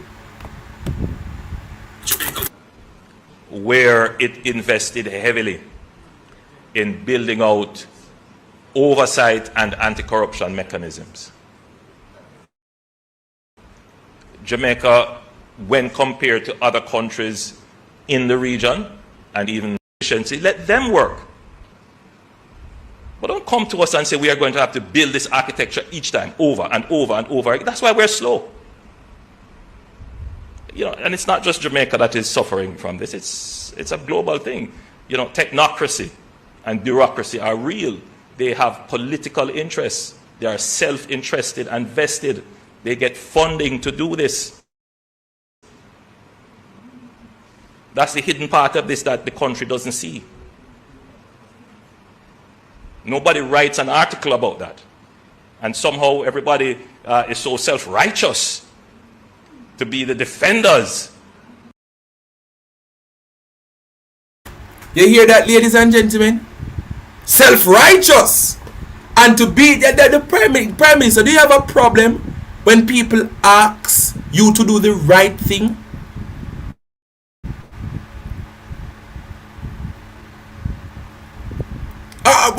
What problem do you have with people who stand for righteousness? Yeah, listen to what the Prime Minister, you know, listen to this, ladies and gentlemen. Self-interested and vested. They get funding to do this. That's the hidden part of this that the country doesn't see. Nobody writes an article about that. And somehow everybody is so self-righteous to be the defenders when nobody's trying to defend the people who are in need of their homes quickly, the country needing growth. These things have to be said, and I say them unapologetically. And I'm prepared to tackle all of them who are going to come out of the woodwork to deal with my statements. I'm prepared to deal with you. You are prepared to deal. You are prepared to deal with who, Mr. Prime Minister? You're prepared to deal with who? This Prime Minister is trying to drive fear into the country, you know. It is sad. Jamaica, we cannot sit down and allow these things.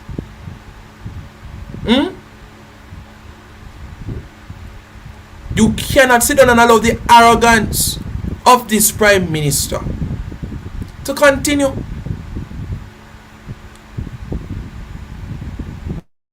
He's threatening. He's threatening the people of this country because of what? We're concerned about corruption. Listen, you have your administration have a track record. You have a track record of corruption. People must be concerned. when you are at the helm of anything, because you people facilitate corruption. You're trying to drive fear into the Jamaican people. You see, this NaRRA is going to be a militarized type of operation, ladies and gentlemen.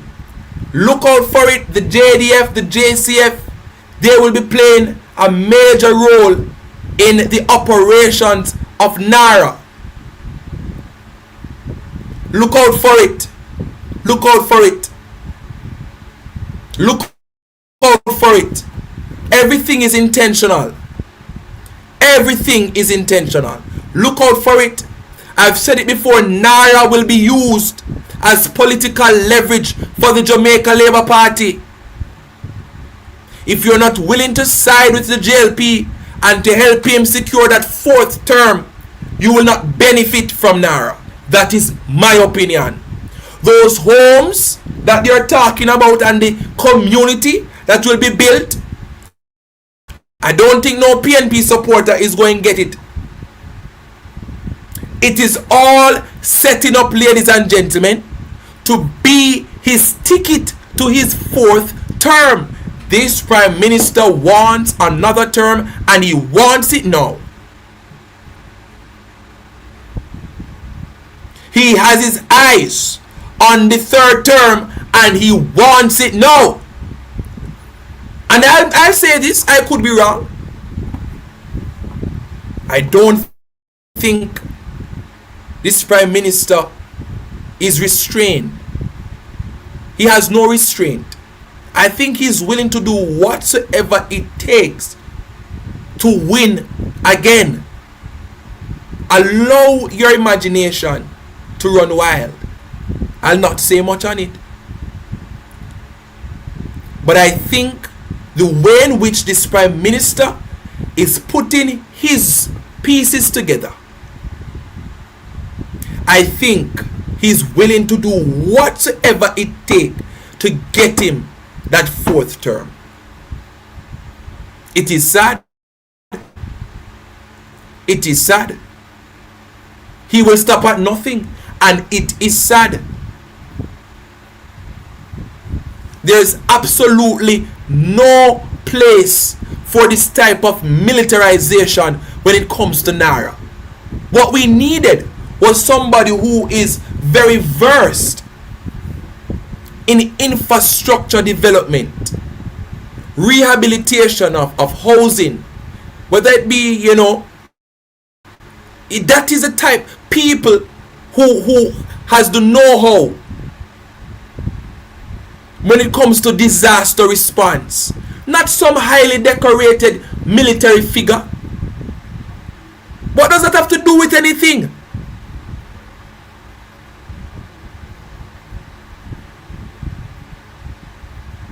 So I'm telling you, ladies and gentlemen, let us be very cognizant of what is taking place. Let us be very, very, very cognizant of what is taking place. Jamaica signs healthcare work agreement with Ghana. I would play the clip with Mr. Tufton, but I prefer not. I prefer not. I prefer not. I prefer not. This agreement with Ghana will not solve the issues that we are having in our healthcare system, Mr. Tufton. It will not. The truth is, you have all run out of ideas, and you have destroyed what was. You will not get back an agreement like what we had with the Cubans.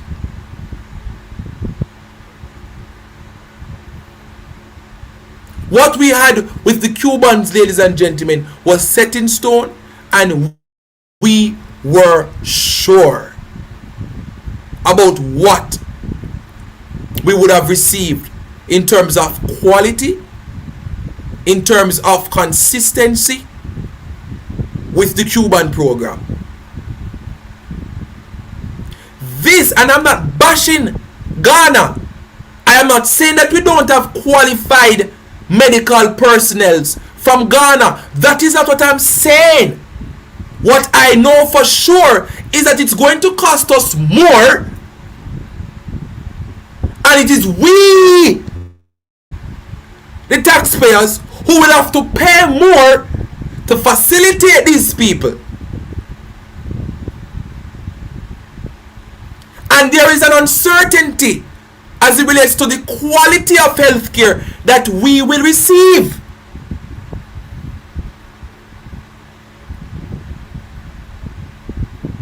So I say to myself,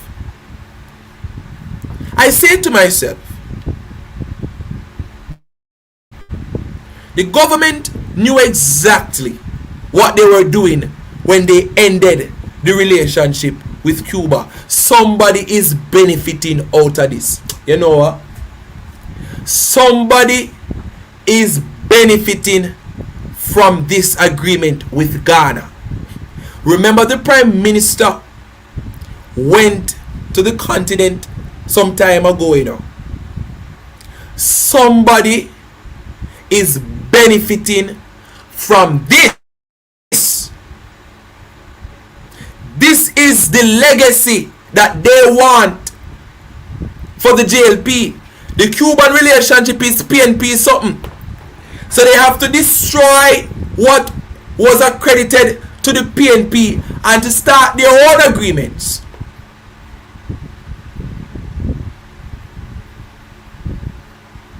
But I want to ask the health minister this question.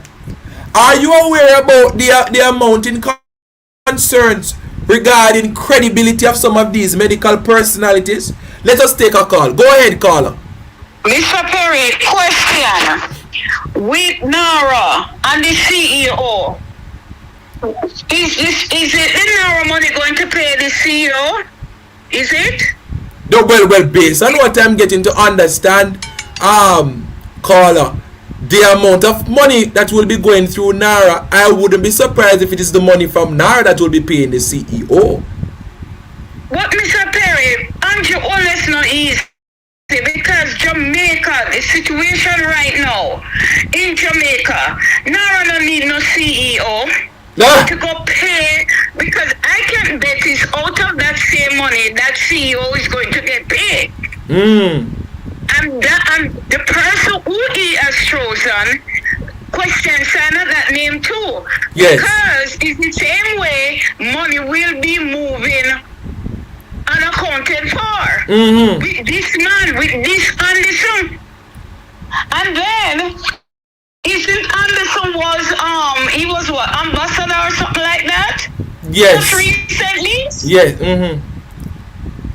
So who did he put in that place to move him to NaRRA? We don't know as yet. Okay, what is up, one? Mr. Perry, what I noticed with Andrew Holness, this was planned long time. This was planned, and something fishy about this, and especially with this man Anderson. Something is fishy. Because what I noticed with Andrew, certain people, especially he was commissioner already, he moved them along. These are the players that are in the skullduggery with him. He moved them along. And this man has done no justice to the JCF when he was in office. He was just like the one we did it right now. You see? And to use him and to do the dirty work that he wants. Then he move him. I think Holness had filed against him to the position he had. And this is what Andrew do. Notice with the same woman when he meets. These people, him always move them along and bring them back and give them some big salary. That ring to the same thing. This one too. And the same fertilizer one green too. You bring them back to the forefront. Yes. Look here, man.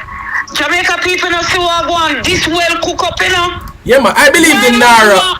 I believe the NaRRA was planned a long time ago, but they were waiting. The Beryl wasn't too big to introduce the NaRRA, so they used the Melissa to bring about the NaRRA. It was in a long time. It was planned long time. Yeah. So why this military man was the question we asking? Something fishy? Then the last question me ask to make it go on with the program. Did Marty G put the matter in the court? He said he was going to file. The last thing I heard from the opposition was that they are considering. It was on the table. I remember when Peter Bunting, Dr. Angela Brownberg, I think Dayton Campbell, they were interviewed and they said that regarding the NaRRA, they've had conversations about bringing the NaRRA to court. But now that the NaRRA has become a law, I'm not sure if they are still going through with it. But I can make some calls and find out. It should still go. It should still go, because this is another way to move money across. This is another way to thief the money. Jesus, God of mercy. No, sir. Yeah, you sound muffled now, Carla, but we'll talk. You sound muffled now, but we'll talk. We're gonna go on. Okay, I don't know what's happening. Okay, all right, yeah. So I personally believe, just to jump back on that NaRRA idea, that it was always in plan. I strongly believe that NaRRA was always the plan of the JLP, and maybe that's why they fought for this third term so much. Hold on, Head Boy is calling to give some clarity too. Head Boy, blessings, man. Brother Perry. Yes, bless you. You know, I am really concerned. I am really concerned that we would pull one of our best ambassadors from the United States. Yes. Yeah? And if you don't understand, I'm being ironical. Yes, I know. One of our best ambassadors from the United States. You mean to tell me you don't have any talented young people and senior people in Jamaica to fill the position at NaRRA? No, sir. They don't have no ties to Treasure Beach and St. Elizabeth, and them now have them the something. Well, and they don't have no familial ties to certain people in positions. Yes, they don't have that. But I am saying nepotism is nepotism, whether it is spelled Andis nor wholeness. Yeah? Yes. No, on a serious note, and I'm very serious. You know, I'm not surprised, because as somebody who understands psychology, I understand that the Prime Minister is suffering from what we call narcissistic tendencies. Oh, yes. And when you're a narcissist, you don't trust people, you know. Yeah? I could have your mother or your father, no disrespect. If they're a narcissist, they will not trust anybody but the person they trust. Yeah? Yes, that's true. And what we're seeing here happening with Andrew Holness is that he had to pull this man from Washington to help him thief the money, because I only trust him. But you know, I am disappointed in the PNP, and I'm going to say it, and I'm not going to mince my words. And who are vexed with me in the PNP, you could go to hell or heaven, whichever one you choose. Yeah? But the reality of it is the PNP should not have waited until they fill any CEO. They gave us the impression that they were going to court. Yes, that I honestly got that, because even though I was telling the caller just now, that's what I heard. I heard. Yeah, that's what they said. But let me tell you something. The PNP's will is little livered and weak. Yeah? And one of the problem with them is they don't understand that if you continue to allow this man to push the boundaries, push the limits, he's going to continue to push it. True. And it is not a disrespect to the leadership of the PNP now, but if you did tell us we're not going to appeal this, why would not appeal it all now? Why isn't that case filed? Because the reality of it is that even with the appointment of the CEO, there are sufficient questions to ask, because the gentleman is related to the Prime Minister. There's no question to ask, you know. We're not asked if you're related to him. We are telling you you're related to him. Yes. Yeah? Here that is a cousin. Something, yeah. And cousin. And cousin boil good soup. Mm-mm. And now I'm saying that they're going to boil our soup. Mm-mm. And we ain't going to get nothing. Maybe the only thing we're going to get, when soup burn up a bottom. Yes. Yes. Mm-hmm. You only have a little scrape in the dumpling, they might tick on the pot bottom. Yes. No, but this is a sad reality, and this is what we have to endure in Jamaica, because we have people who should in fact know that this is the way that they're going to come. The man that play PNP is playing domino and Andrew Willis is playing chess. But as I say, I'm not cussing the PNP. I'm just saying to the PNP, please wake up to what is happening. Yes, I understand you, head boy. I understand where you're coming from. This man, who you mean to tell me you're going to bring this man as bad as things be, even Scrappy they could appoint to the board. As bad as if they had said Danville Walker, right? I wouldn't feel too bad, because I said, boy, Danville is a labor, right? But at least Danville had experience previously with under PJ Patterson serving during Hurricane. Yes. Even if they had said Mr. Anderson, the other Anderson from the Weather Channel, Evan Anderson, yeah? I wouldn't feel bad. Even if they had said Mr. Mitchell from the PSOJ, even if the man them had gone as far as saying they're going to appoint even Metri Siaga, I wouldn't feel too bad. Yeah? But when you come to appoint somebody who was your advisor, remember now, Mr. Anderson was the only national security advisor in the history of Jamaica, Yes, I'm getting to understand that, yes. And he was advising Andrew Willis. But all I have to say, when my cousin is running things, more money for me and my wife, I gone. Alright, head boy. Marshy called back. Marshy, what go on? Marshy! Hey. Yes, man, I hear you. Go ahead. Yeah, no. Talk about Anderson. Anderson was special advisor to Andrew Willis and crime. Right? And murder go up. Several fold. And that is what? Right? But guess what? Andrew Willis confident him. Tell me another person who you think the man confident can teach NaRRA money for you. Oh Lord! You have to find somebody who you think can teach it for you. Yes.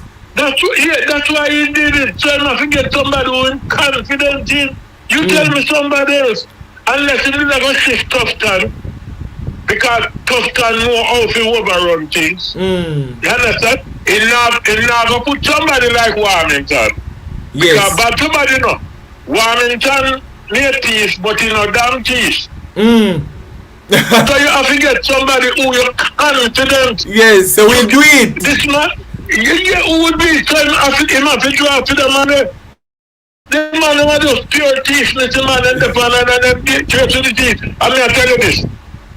I'm serious about this. I'm never coming like Nikisha Burchell, which she have no intention of apologize. And if Nikisha Burchell apologize, she would have to apologize that she apologized. Yeah. You cannot apologize for speaking the truth. Yes. Right? No, any blogger, any journalist, any caller who support the Jamaica Labour Party and Andrew Willis right now, they are a set of damn thieves. Any one of them, I don't care who, And if my generation, yes, a criminality I support if you support the Jamaican Labour Party in this form.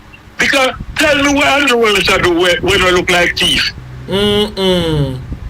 When you tell when him come out like and say on a Porsche, we do a little something that's a little sweet and him go out with me because something there behind it, No, but he never have a choice. He never have a choice either. He never tried. But when you see certain people do something good, certain people, when you see like them do good, something you have to be careful of them. Yes. Something there behind it. A pure thief support the Jamaica Labour Party and dishonest people. Look how they run out from Burchell. And they send out a whole heap of people from Facebook now attack Burchell, You never hear them people that when Warmington or cuss off journalists and show middle finger, you know. Oh, You exactly. you know, hear them people there when Juliet cussed bad word bird.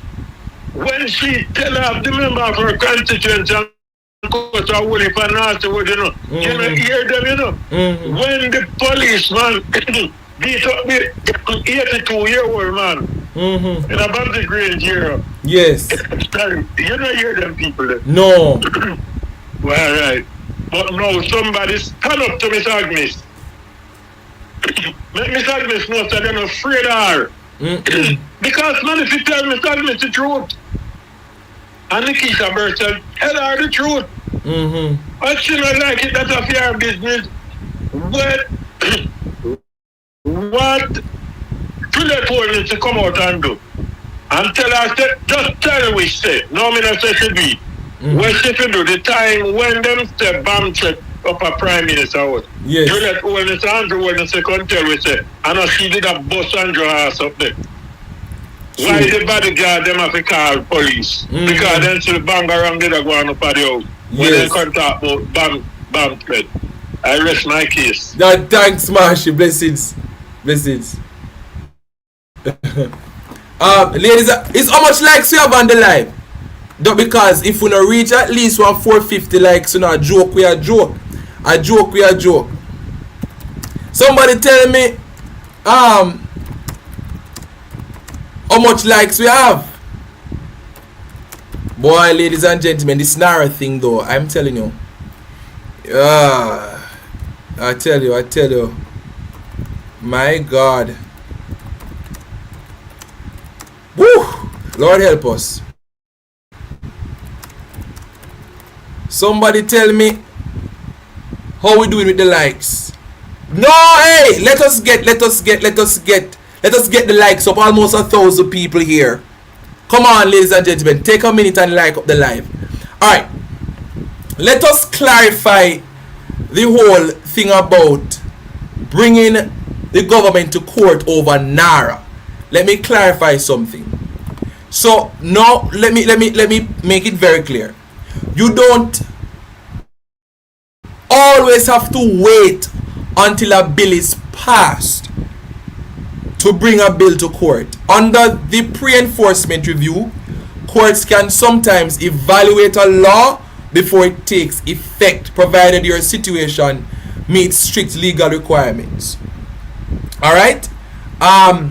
You have to wait for the right time. If you go too early, if a bill is merely proposed and heavily subject to amendments or might never pass, courts typically dismiss the case because it is abstract and speculative. The just right moment is if the legislation has cleared the legislature and awaits an executive signature or has been officially enacted but hasn't reached its effective date.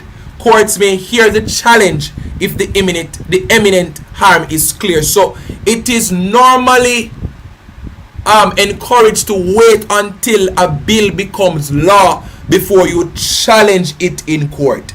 So what I can do for my viewers is to see if I can get a conversation with one of the executive members of the People's National Party to find out, now that the Governor General has placed his stamp of approval on the bill and it is now an act, it is now law, if the PNP still intends to carry NaRRA to court. We can ask, we can get that information. Don't worry about it. Right? So let's see. Let's see if I can take. Let me take Marie's call. Turn me down, Marie, and go ahead. I did, Brother P. And that is where I was gonna go. Brother P, I'm not a lawyer, but that's where I was gonna go, because some of this the lady was saying that it has been passed and is a law, it can still be challenged because laws overturn and get amended all the time. Yeah. So, I still have faith that, as just told us a while ago, Brother P, that maybe, the opposition was waiting to see, the stamp of approval go on it, and then to do the challenging, because like you just tell us a while ago that you don't want to go too early and do a preemptive strike, and yeah, yes. So you know that worse now you have seen that it has nepotistic tendencies. Yeah. Brother P, even though I don't know if a court would take that into consideration, the nepotism. They could. Well, and even so, but because you see what you see, this prime minister, you just when do you the term when you use Brother P, execute. When the execution, the chief executing officer. The words were so execution. And it's a play on word, it's a pun, it's execution, and so it's like the man there for going there and whatever for chop and put that chopping, but chopping they call it. Yes. So execution, the right word. Why may I tell me say that it probably was a slip of the tongue, but it was the right slip of the tongue. Execution. So the man they know the chief executioner I go in there for scheme and chop and do whatever, because he is only the de facto. Andrew control that, because that's in our OPM. Andrew, as usual with all the ministries, that when he will be the one that will be pulling the strings, and the man, I'm clear, Jamaica like a fiddle and beat us like a drum. You understand me? The man there adjust the field. Andrew is the one that will be pulling the strings. That man is just the de facto CEO or whatever title he want to give. The man didn't have no strength. The man didn't have nothing. Andrew still I do everything. You ever say the chief executioner people, and this is it. That man peer chopping number one. Yeah, peer chopping number one. He used the right word. It's a play on word. Yeah. Chief executioner, real. That's what that man is going there for. Why may I tell you, Jamaican, we don't hope I'm meeting to see the next video, but to see the next video that will hopefully it will be challenged in the courts. Yes, all right. I'm hoping to. Thank you. Yeah, all right. All right, blessings. Yeah, I think now that the bill is now law, worse, the opposition is now questioning the selection process of the CEO.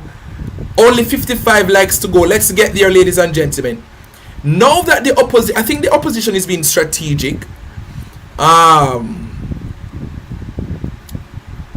Because now we recognize that there may be some ambiguity regarding the selection of the CEO, and this may be ammunition to hold NaRRA accountable for a few things. The opposition, they are seeking clarity on NaRRA CEO selection process. We heard from the very beginning where the Prime Minister was going to be the one to appoint the CEO. Now he's coming out to say there was a selection process and there was some panel. There's a lot of flip-flopping going around. The fact that Antony Anderson was an ambassador for a year, 12 months, is like he went into the post and then just jump out. Something is not right with the selection of the CEO, and I think the opposition is putting together a meaningful argument, but something is definitely not right. Ladies and gentlemen, we're almost out of time, but South Trelawney residents, they're calling for action as Hurricane Melissa road breakways remain unrepaired. I'll say this. Jamaica is not ready to face the hurricane season. We're not ready to face the hurricane season. And I want us to understand that even with the hurricane season right around the corner, we've seen a significant, at least lackadaisical approach from the government to effectively prepare for the hurricane season. I heard the Prime Minister telling the people of Jamaica to be prepared for the hurricane season ahead. What have you done, Mr. Prime Minister, to help the people of this country to be prepared? How can people be prepared when they don't have what it takes to be prepared? You have so many persons in Westmoreland, St. Elizabeth, Hanover, and in other places who don't know the first move to make in getting prepared for the hurricane because you've not done anything to help them. Your response after Melissa was too slow. It wasn't clearly thought out. You are just freestyling. You're a freestyler, Mr. Holness. So we have several constituencies, not the South Chilani residents, but a number of constituencies. A number of constituencies are not ready for the hurricane season. I can tell you. I can tell you. The opposition wants transparency on local fuel prices and plans to improve Petrojam. I believe this is very important for us to hear. Listen to this, ladies and gentlemen. Primetime News, brought to you by... Say yes to the new onion ring zinger from KFC. It's finger-licking...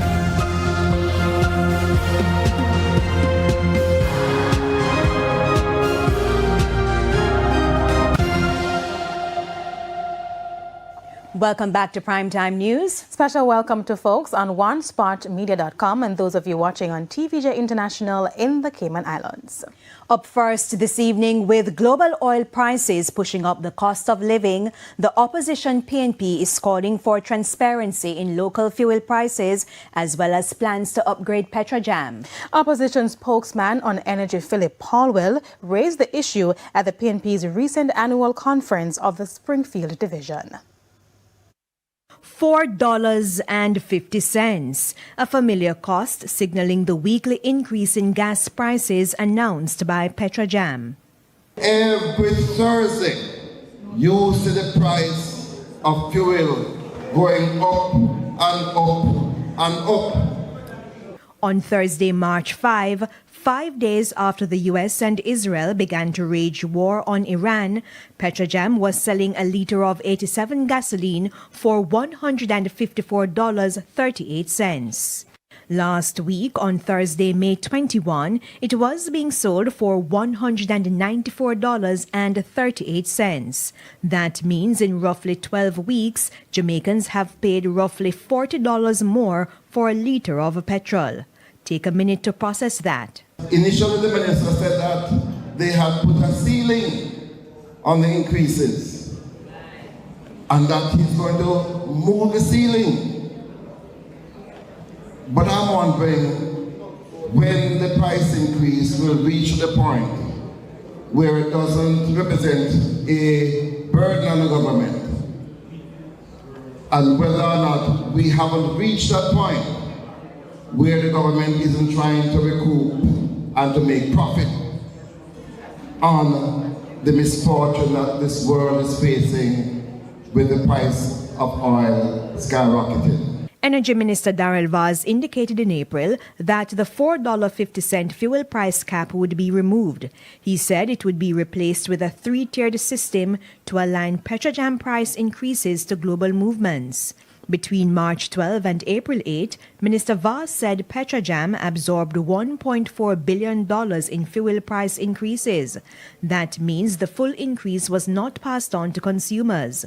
Opposition spokesman on energy Philip Paulwell has taken note.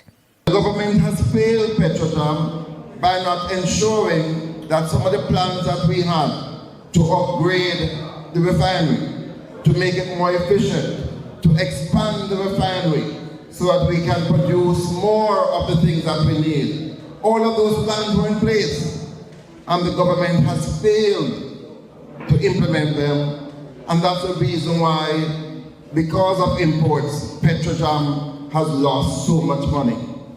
And the minister had a chance in Parliament recently to come and tell the country what they would have been doing about Petrojam, and he failed. He talked about investing 15 million US in Petrojam. It requires a lot more than that. Minister Paulwell reiterated the importance of a Petrojam to Jamaica's energy security, but also took issue with ongoing losses. And I'm hoping that the government isn't going to try to use this opportunity, nor that the refinery. I made it known over the last 2 years, in 2023 to 24, the refinery lost 4 billion Jamaican dollars. Last year, it lost another $4 billion. And this year, without the Iran crisis, was going to lose money again. And this has nothing to do with any world oil crisis. It has to do with an inefficient government that has mismanaged Petrojam. Ladies and gentlemen, there are several concerns that we have in Jamaica today. Thank you for the likes. Thank you for the likes. Blessings for those who are just joining. There are several concerns that we have here. NaRRA seems to be very militarized, and it will be used as a tool to seek political leverage over the People's National Party. I strongly believe that the recovery from Hurricane Melissa will be very partisan, and that is very concerning because a lot of people were affected, still being affected by the catastrophe brought to you by Hurricane Melissa. And you know what I find very interesting? A lot of persons don't recognize that the Prime Minister of Jamaica has already started to campaign for his 4th term. Everything that you see being done is very strategic. And I've said it before. This move by the Prime Minister to appoint somebody like Antony Anderson will only benefit the Andrew Holness administration. There is no reason for me to believe that the appointment of Anderson is going to benefit the people of this country. This move is definitely a move that will benefit the oligarchs, the merchant class, the upper echelons of society, as the JLP was formed and built to represent. We went through history class the other day. Remember why Alexander Bustamante formed the JLP. Remember who handpicked him and appointed him. The former British colonial government from our colonial past handpicked Alexander Bustamante as a direct opposition to nationalism by Norman Manley, to oppose socialism, democratic socialism of Norman Manley. That is the only reason why JLP was started, because Jamaica was becoming a socialist nation and Norman Manley was a friend of Fidel Castro. That is the only reason why the JLP was formed, to represent those of the rich, the ruling class, the richer class. The plantation society must thrive under the JLP. And that is what we're seeing today. That is what we're seeing today. So this appointment by Antony Anderson is not to benefit Jamaica. The NaRRA law itself says little about Hurricane Melissa. That was one of the concerns that the opposition They have always communicated that the NaRRA, it says little about Hurricane Melissa. How are we sure that NaRRA will benefit the victims of Hurricane Melissa? How are we sure that the reconstruction that will be done by NaRRA will be helping the people who were totally devastated by the hurricane? We're not sure because it's not written. All of what we've been hearing about Melissa and NaRRA is mouth talk, because the law itself says little about Hurricane Melissa. For all we know, NaRRA will be a tool to benefit Andrew Wallace and his friends in getting more lands, procuring more lands and infrastructure, to build more businesses, to just make more money and to become more richer. That is as simple as it is. Somebody put the link, Marvin's link, in the chat so I can pin it for me, please, because I'm about to wrap up. Right? It is just about more. Listen, the conversations are not difficult. The conversations are not difficult conversations. Right? Exactly, Greek Jamaica. The only reason why Andrew Wallace would have allowed Antony Anderson to become the CEO of NaRRA is because Antony Anderson will follow the instructions of the Prime Minister of Jamaica. The game that Andrew Wallace is playing now, that a lot of persons are not recognizing, is that he's trying to hide his hand much better now.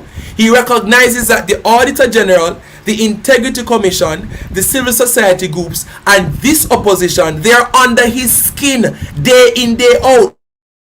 So he cannot be as barefaced as how he would want to be. So he's now going to be working through appointments.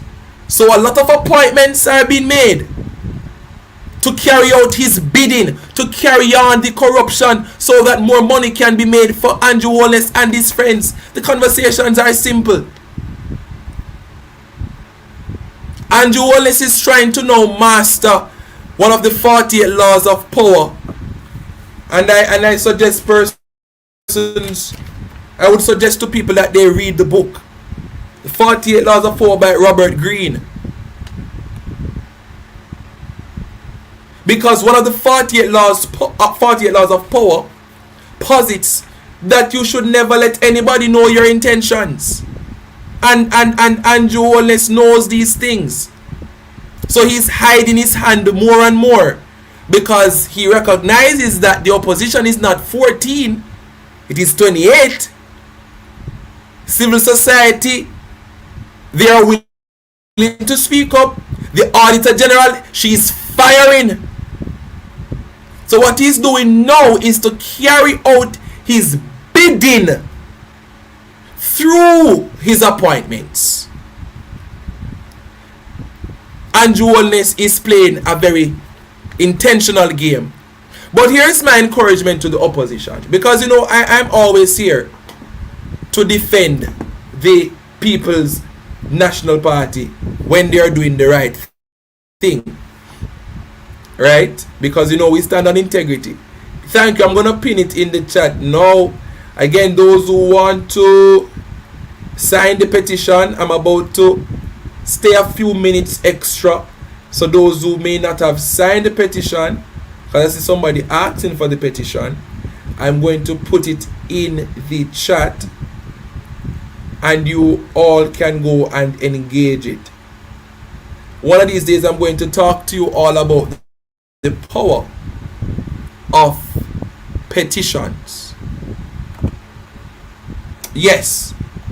So it's pinned, it's there on the screen. Type that in and you will be there. You'll be there on their website to sign the petition. Yes. Somebody said just in.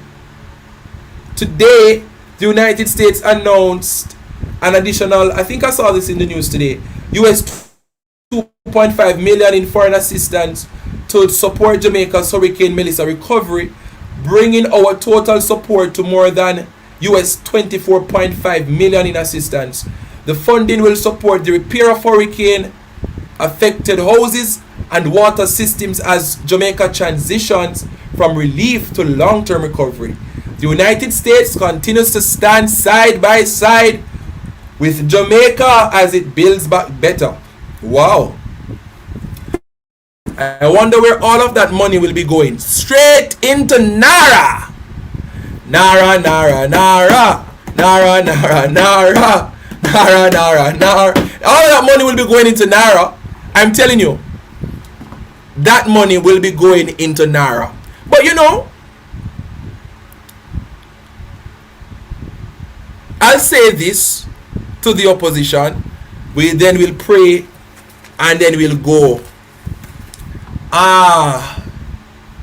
NaRRA will be benefiting the United States of America, first of all. Can we agree on that? I'm not sure if a person saw that, but the United States of America will be helping to fund NaRRA. I think I said this months ago. 7 more likes to 500. The United States of America will be supporting NaRRA. You will be seeing a lot of foreign investors trying to build out their infrastructure and expanding their horizons through NaRRA. I want persons to understand that. I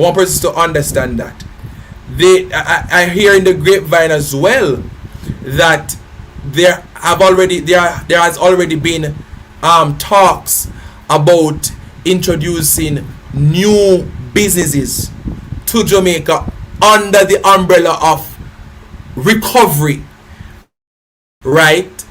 And it is intended to be through the NaRRA. NaRRA is going to be leading the charge for those major projects. So I'm not surprised if we even see a courtesy call soon from the United States of America in supporting NaRRA. It's not just funding, but this is my opinion, I think there will be a strong support for NaRRA from the United States of America, because NaRRA it's not a Jamaican thing. It's not a Jamaican thing, right? It is a number of powerful people and leaders across the region and even out of our international space that will be colluding with the Prime Minister to implement several initiatives in the name of recovery. I find the strategy very interesting. You know, very interesting. But let us see. Oh yes, this is where I'm at. I believe we're at 500 likes. Thank you. Let me say this to the opposition though. I know it's very easy for persons to criticize the opposition, but I'm not criticizing the opposition. I think the opposition, they have been fighting. I think they have been very vocal about NaRRA. I think they have been very forthright about land grabbing is definitely Dave Weatherburn. I don't think the government has they have never hidden the fact that NaRRA will be used to control lands. Not only control lands, but to also disseminate lands and decide who gets land. Remember that Korea and Jamaica, they are currently having discussions about how they can revamp land titling. All of that will be happening through NaRRA. But another time we'll get into the nitty-gritty of land titling and the role that NaRRA will be playing in that. But it's very easy for people to criticize the opposition. And I know a lot of persons are upset. I know a lot of persons feel defeated. A lot of persons feel as if the opposition rather is not doing enough. But here a different perspective. Remember, ladies and gentlemen, it was the opposition that highlighted the loopholes in the NaRRA bill, and it was the opposition that sparked the conversation about NaRRA being flawed. And I think we need to give credit to the opposition for their work, right? I think they have done a very good job. Even remember that the night when the bill was passed, you remember how late the opposition was up in Parliament, and we saw even where Dr. Angela Brownberg had to protest. I believe the opposition is doing a good job. We shouldn't be so quick to be so dismissive of the efforts of the opposition, right? I don't think we should be so quick to batter the opposition and to try and discredit the work of the People's National Party. I'm not taking any more calls for the night. Join me tomorrow on Clarion Call. That's where we take a bulk of our calls. But I just want to say this before I go. Let us not be so quick to discredit the efforts of the People's National Party. And I don't care where the criticisms are coming from. We all have a right to voice our concerns. We have a right to be critical of leadership. And if I see where the opposition is slipping up, Perry Cummings Jr. will be the first to call them out. But regarding this NaRRA, I think the People's National Party, they have done a very good job. So much so that even Cliff Hughes, the propagandist himself from Nationwide, he said, say what you want to say about Mark Golding, but he's a damn good legislator. Pardon me for my unusual use of language.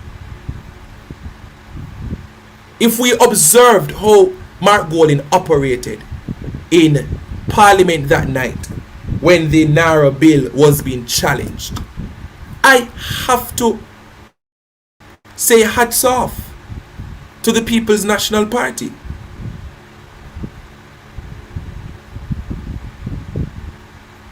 The only way the government got to pass the bill in Parliament is because they have the majority. And again, I try to simplify conversations. And this simple conversation is that the only way we can ensure that the Andrew Holness administration does not get the majority in the House of Parliament to pass flawed legislations like the NaRRA is to get the opposition in government. We cannot run away from the conversations. The conversation is that the only way we, those who celebrate and support the opposition, the only way we can see to it that proper legislation, because you know that Andrew Holness is an Mark Golding almost blasphemed a while ago. We know that Mark Golding is an excellent legislator. The only way we can see to it that the brilliance of Mark Golding is seen in our governance structure is if we make the man Prime Minister of Jamaica. And the only way we can do that is by going out in our numbers and voting.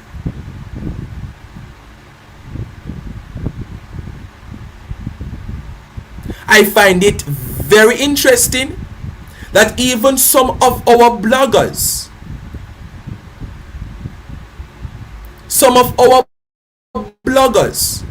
they are so quick to sow seeds of discord among the PNP's base. Now is not the time for that. What we need to do is to continue the conversations about the flaws in the NaRRA Act, highlight the inconsistencies, identify the loopholes, encourage the opposition, and see to it that the advocacy stay alive. stays alive. But I as a comrade, I expect people who support the PNP to appreciate the efforts of the PNP and not with every little wind of doctrine will come now and bash PNP, and all of a sudden PNP is not doing enough. We cannot say that about the opposition. If you watch Parliament, if we watch Parliament, we must appreciate the work of the opposition. Look at the submissions from the opposition in Parliament time and time again. I find it very concerning. We have to have some backbone, ladies and gentlemen. We cannot be thin-skinned and we cannot be easily flustered. The truth is, for now, we are the opposition. Unfortunately, we are the opposition right now. And for right now, it's a numbers game. And the numbers game are going to beat we. So when we see the opposition raising concerns about the appointment of the CEO, we have to trust the leadership of the PNP and say, well, there must be a reason why Mark Golding is hinting to us that something is wrong with how the appointment of the CEO happened. Therefore, we must continue those conversations. Understand how the opposition work. If you see the opposition coming out, and the opposition is very intentional, if you see the opposition coming out and asking that there must be some clarity, right? There must be clarity how the CEO was appointed. It is because Mark Golding knows something. Trust the leadership of the PNP and follow the conversations. You understand what I'm saying, ladies and gentlemen? So please, just calm down. I heard some other things from other platforms that I'm not necessarily appreciative of, but the Lord has restrained me, and I'll leave it there. But let us be careful, ladies and gentlemen. We're in a time when we should be solid. We are on the right side of the arguments in our PNP. We are on the right side of the fence. We are in the right. The Auditor General reports are there to support our arguments. The Integrity Commission asking the House of Parliament to table the FLA report. We are on the right side of the discussions. The JLP ship is sinking, and it is sinking quickly.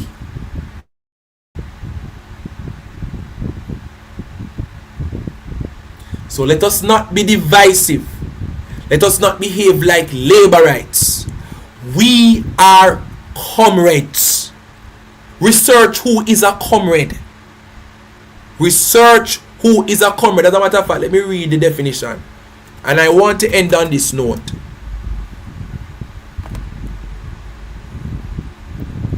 A comrade is a companion, a trusted associate, a fellow member of an organization or cause. It most commonly refers to friends made during difficult or dangerous situations like a war, or as a term of equality used within socialist and communist political movements. Comrades, let us remember who we are. Through these difficult times, we are comrades. Through the corruption of the Andrew Holness administration, remember that you are comrades. through the fight for equality and the fight for human rights. We are comrades. Comrades are not divisive. Comrades are not cantankerous. Comrades don't promote disunity and division.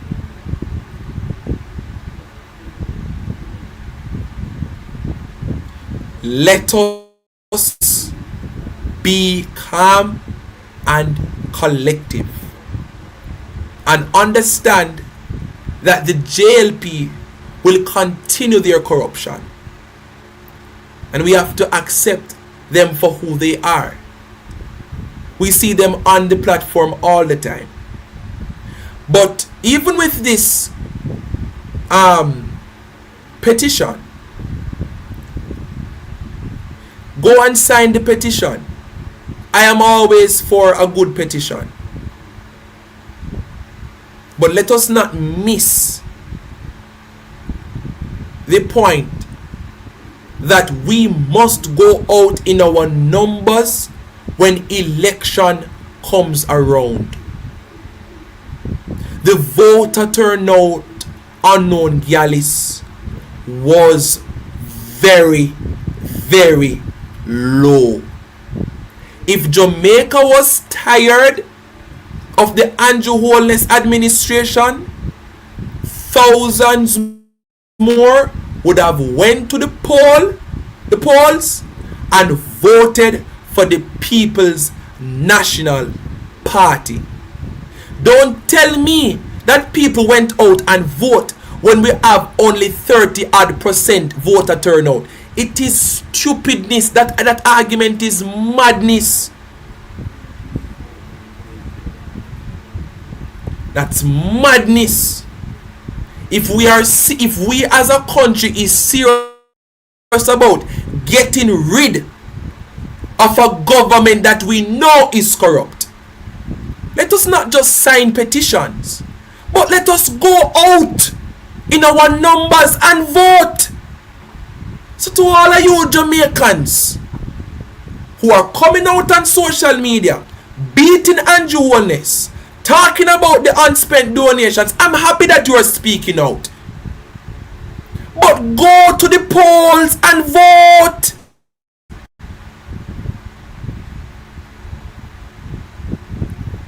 Go to the polls and vote. I'm not asking you to put on orange. I'm asking you to go to the poll and vote out the government.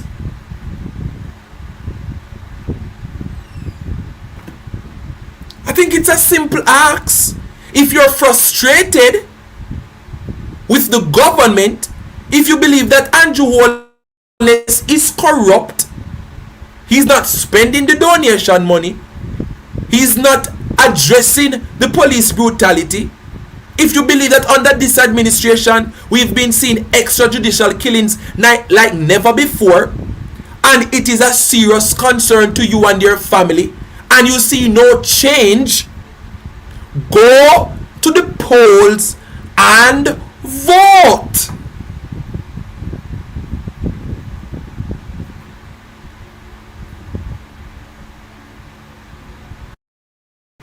And if you are being suppressed, Beverly Small, raise an alarm.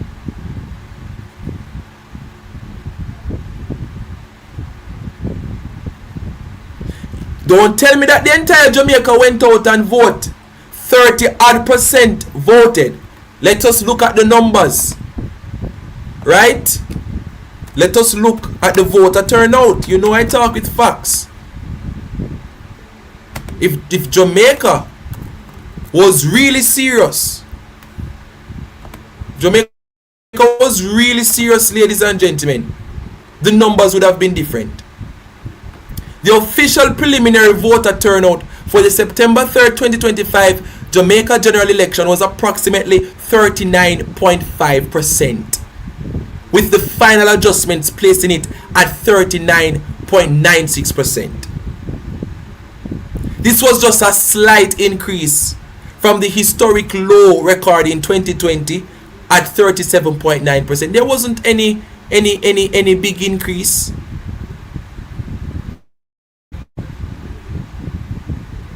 Just call it 40%. Just say 40%.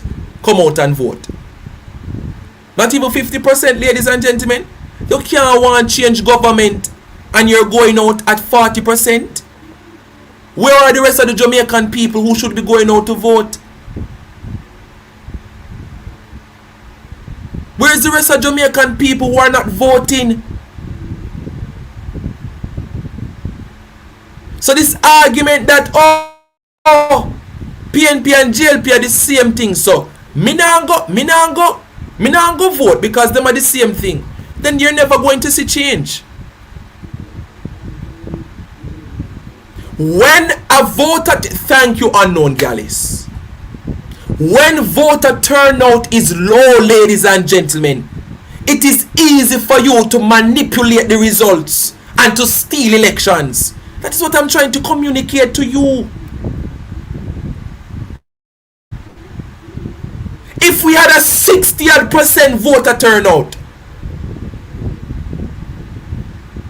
if we had a 80% voter turnout like what we had in the 1980s when the PNP win by landslide, you think so they never try for thief election back then?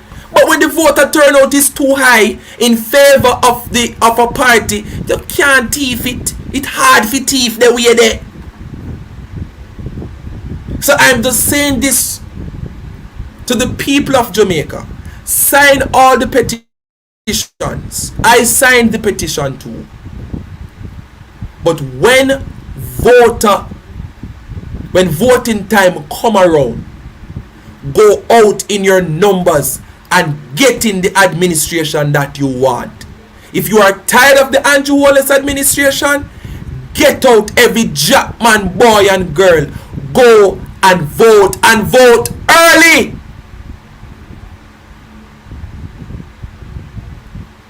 Go out and vote early. Take this thing seriously. Take it very seriously, ladies and gentlemen. And that's why I've been saying this for some time now. The PNP needs to start mobilizing some very serious task forces for election. They need to start now. Local government election is coming up, but we need to start prepare for general elections from now. A lot of people use election day as holiday and them not go nowhere and them not go vote. And now we need to start hit the road. Enumeration need to up. The PNP YO, the different chapters need to be vibrant. Get the young people engaged. These conversations should be happening every month, once per month. Meet in the different constituencies. Bring out the young people. Communicate to them in their language the corruption that is happening in Jamaica and how it is going to affect their future. PNP patriots, get the ball rolling from now so that when election time come, we have the numbers to go out and vote. I don't like being in opposition. My life as a student leader, I've never been on a losing side before. So I don't intend to be to see to it that PNP sit down in opposition for too long. I'm not comfortable in opposition. Some people talk like them like to be in opposition. I dream for the day when the perspective will start to communicate the plans of the government that I support, the PNP administration. And we communicate the plans and ideas and the executions and give light and give coverage to what the Mark Golding government is doing. That is where I want to be. So let us vote. Let us vote. Push past the oppression, and let us get rid of the Andrew Wallace government. Your vote is your voice. Let us pray. Father, we give you thanks for your mercies. We give you thanks for your grace. Give you thanks for the words tonight. So many things that are a bother to a lot of Jamaicans, but we're believing you, Lord, the author and the finisher of our faith. We see the corruption. You know the corruption. The corruption is there. Everybody knows what is happening. So many of us are flustered. Some they want to give up. Some are looking to leave Jamaica. But Lord, I pray for the minds and the hearts of those who want to see a better Jamaica. Give them the strength and the desire to stick to it, to keep the conversations alive, to toil. Let there be a burden in our hearts for those suffering in the West. When we see how the disaster victims are being treated, certainly it must burn a fire within us. And Lord, I ask that you will cause us to be united, not to be divided. No, is not the time for it. We are on the right side of the conversation. There's a set of Jamaicans in this country who are on the right side of the fence. And we demand better. We demand better. Give us the strength, Lord. Help us to keep the hope alive as we look to you and tell you thanks. In Jesus' name. Amen. Keep hope alive, brethren. Keep hope alive. Don't be frustrated. Let's not be dismayed. The best is yet to come. Alright, comrades? Blessings to you. Bye-bye. Perspective family. Big up yourself every time Perry the General. Go and do it, comrade.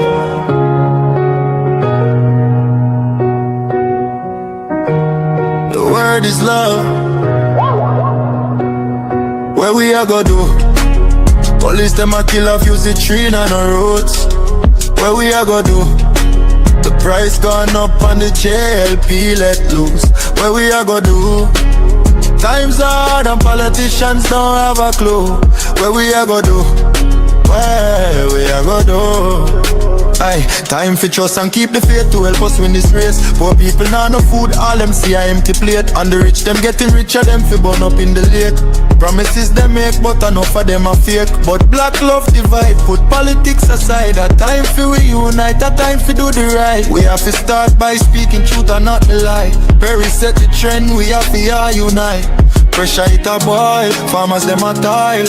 And all our work them no see nothing at all. We can't segregate, we can't separate. Put aside the war, time for love not hate. Pressure it a boil, farmers them a toil. And all our work them no see nothing at all. We can't segregate, we can't separate. Put aside the war, time for love not hate.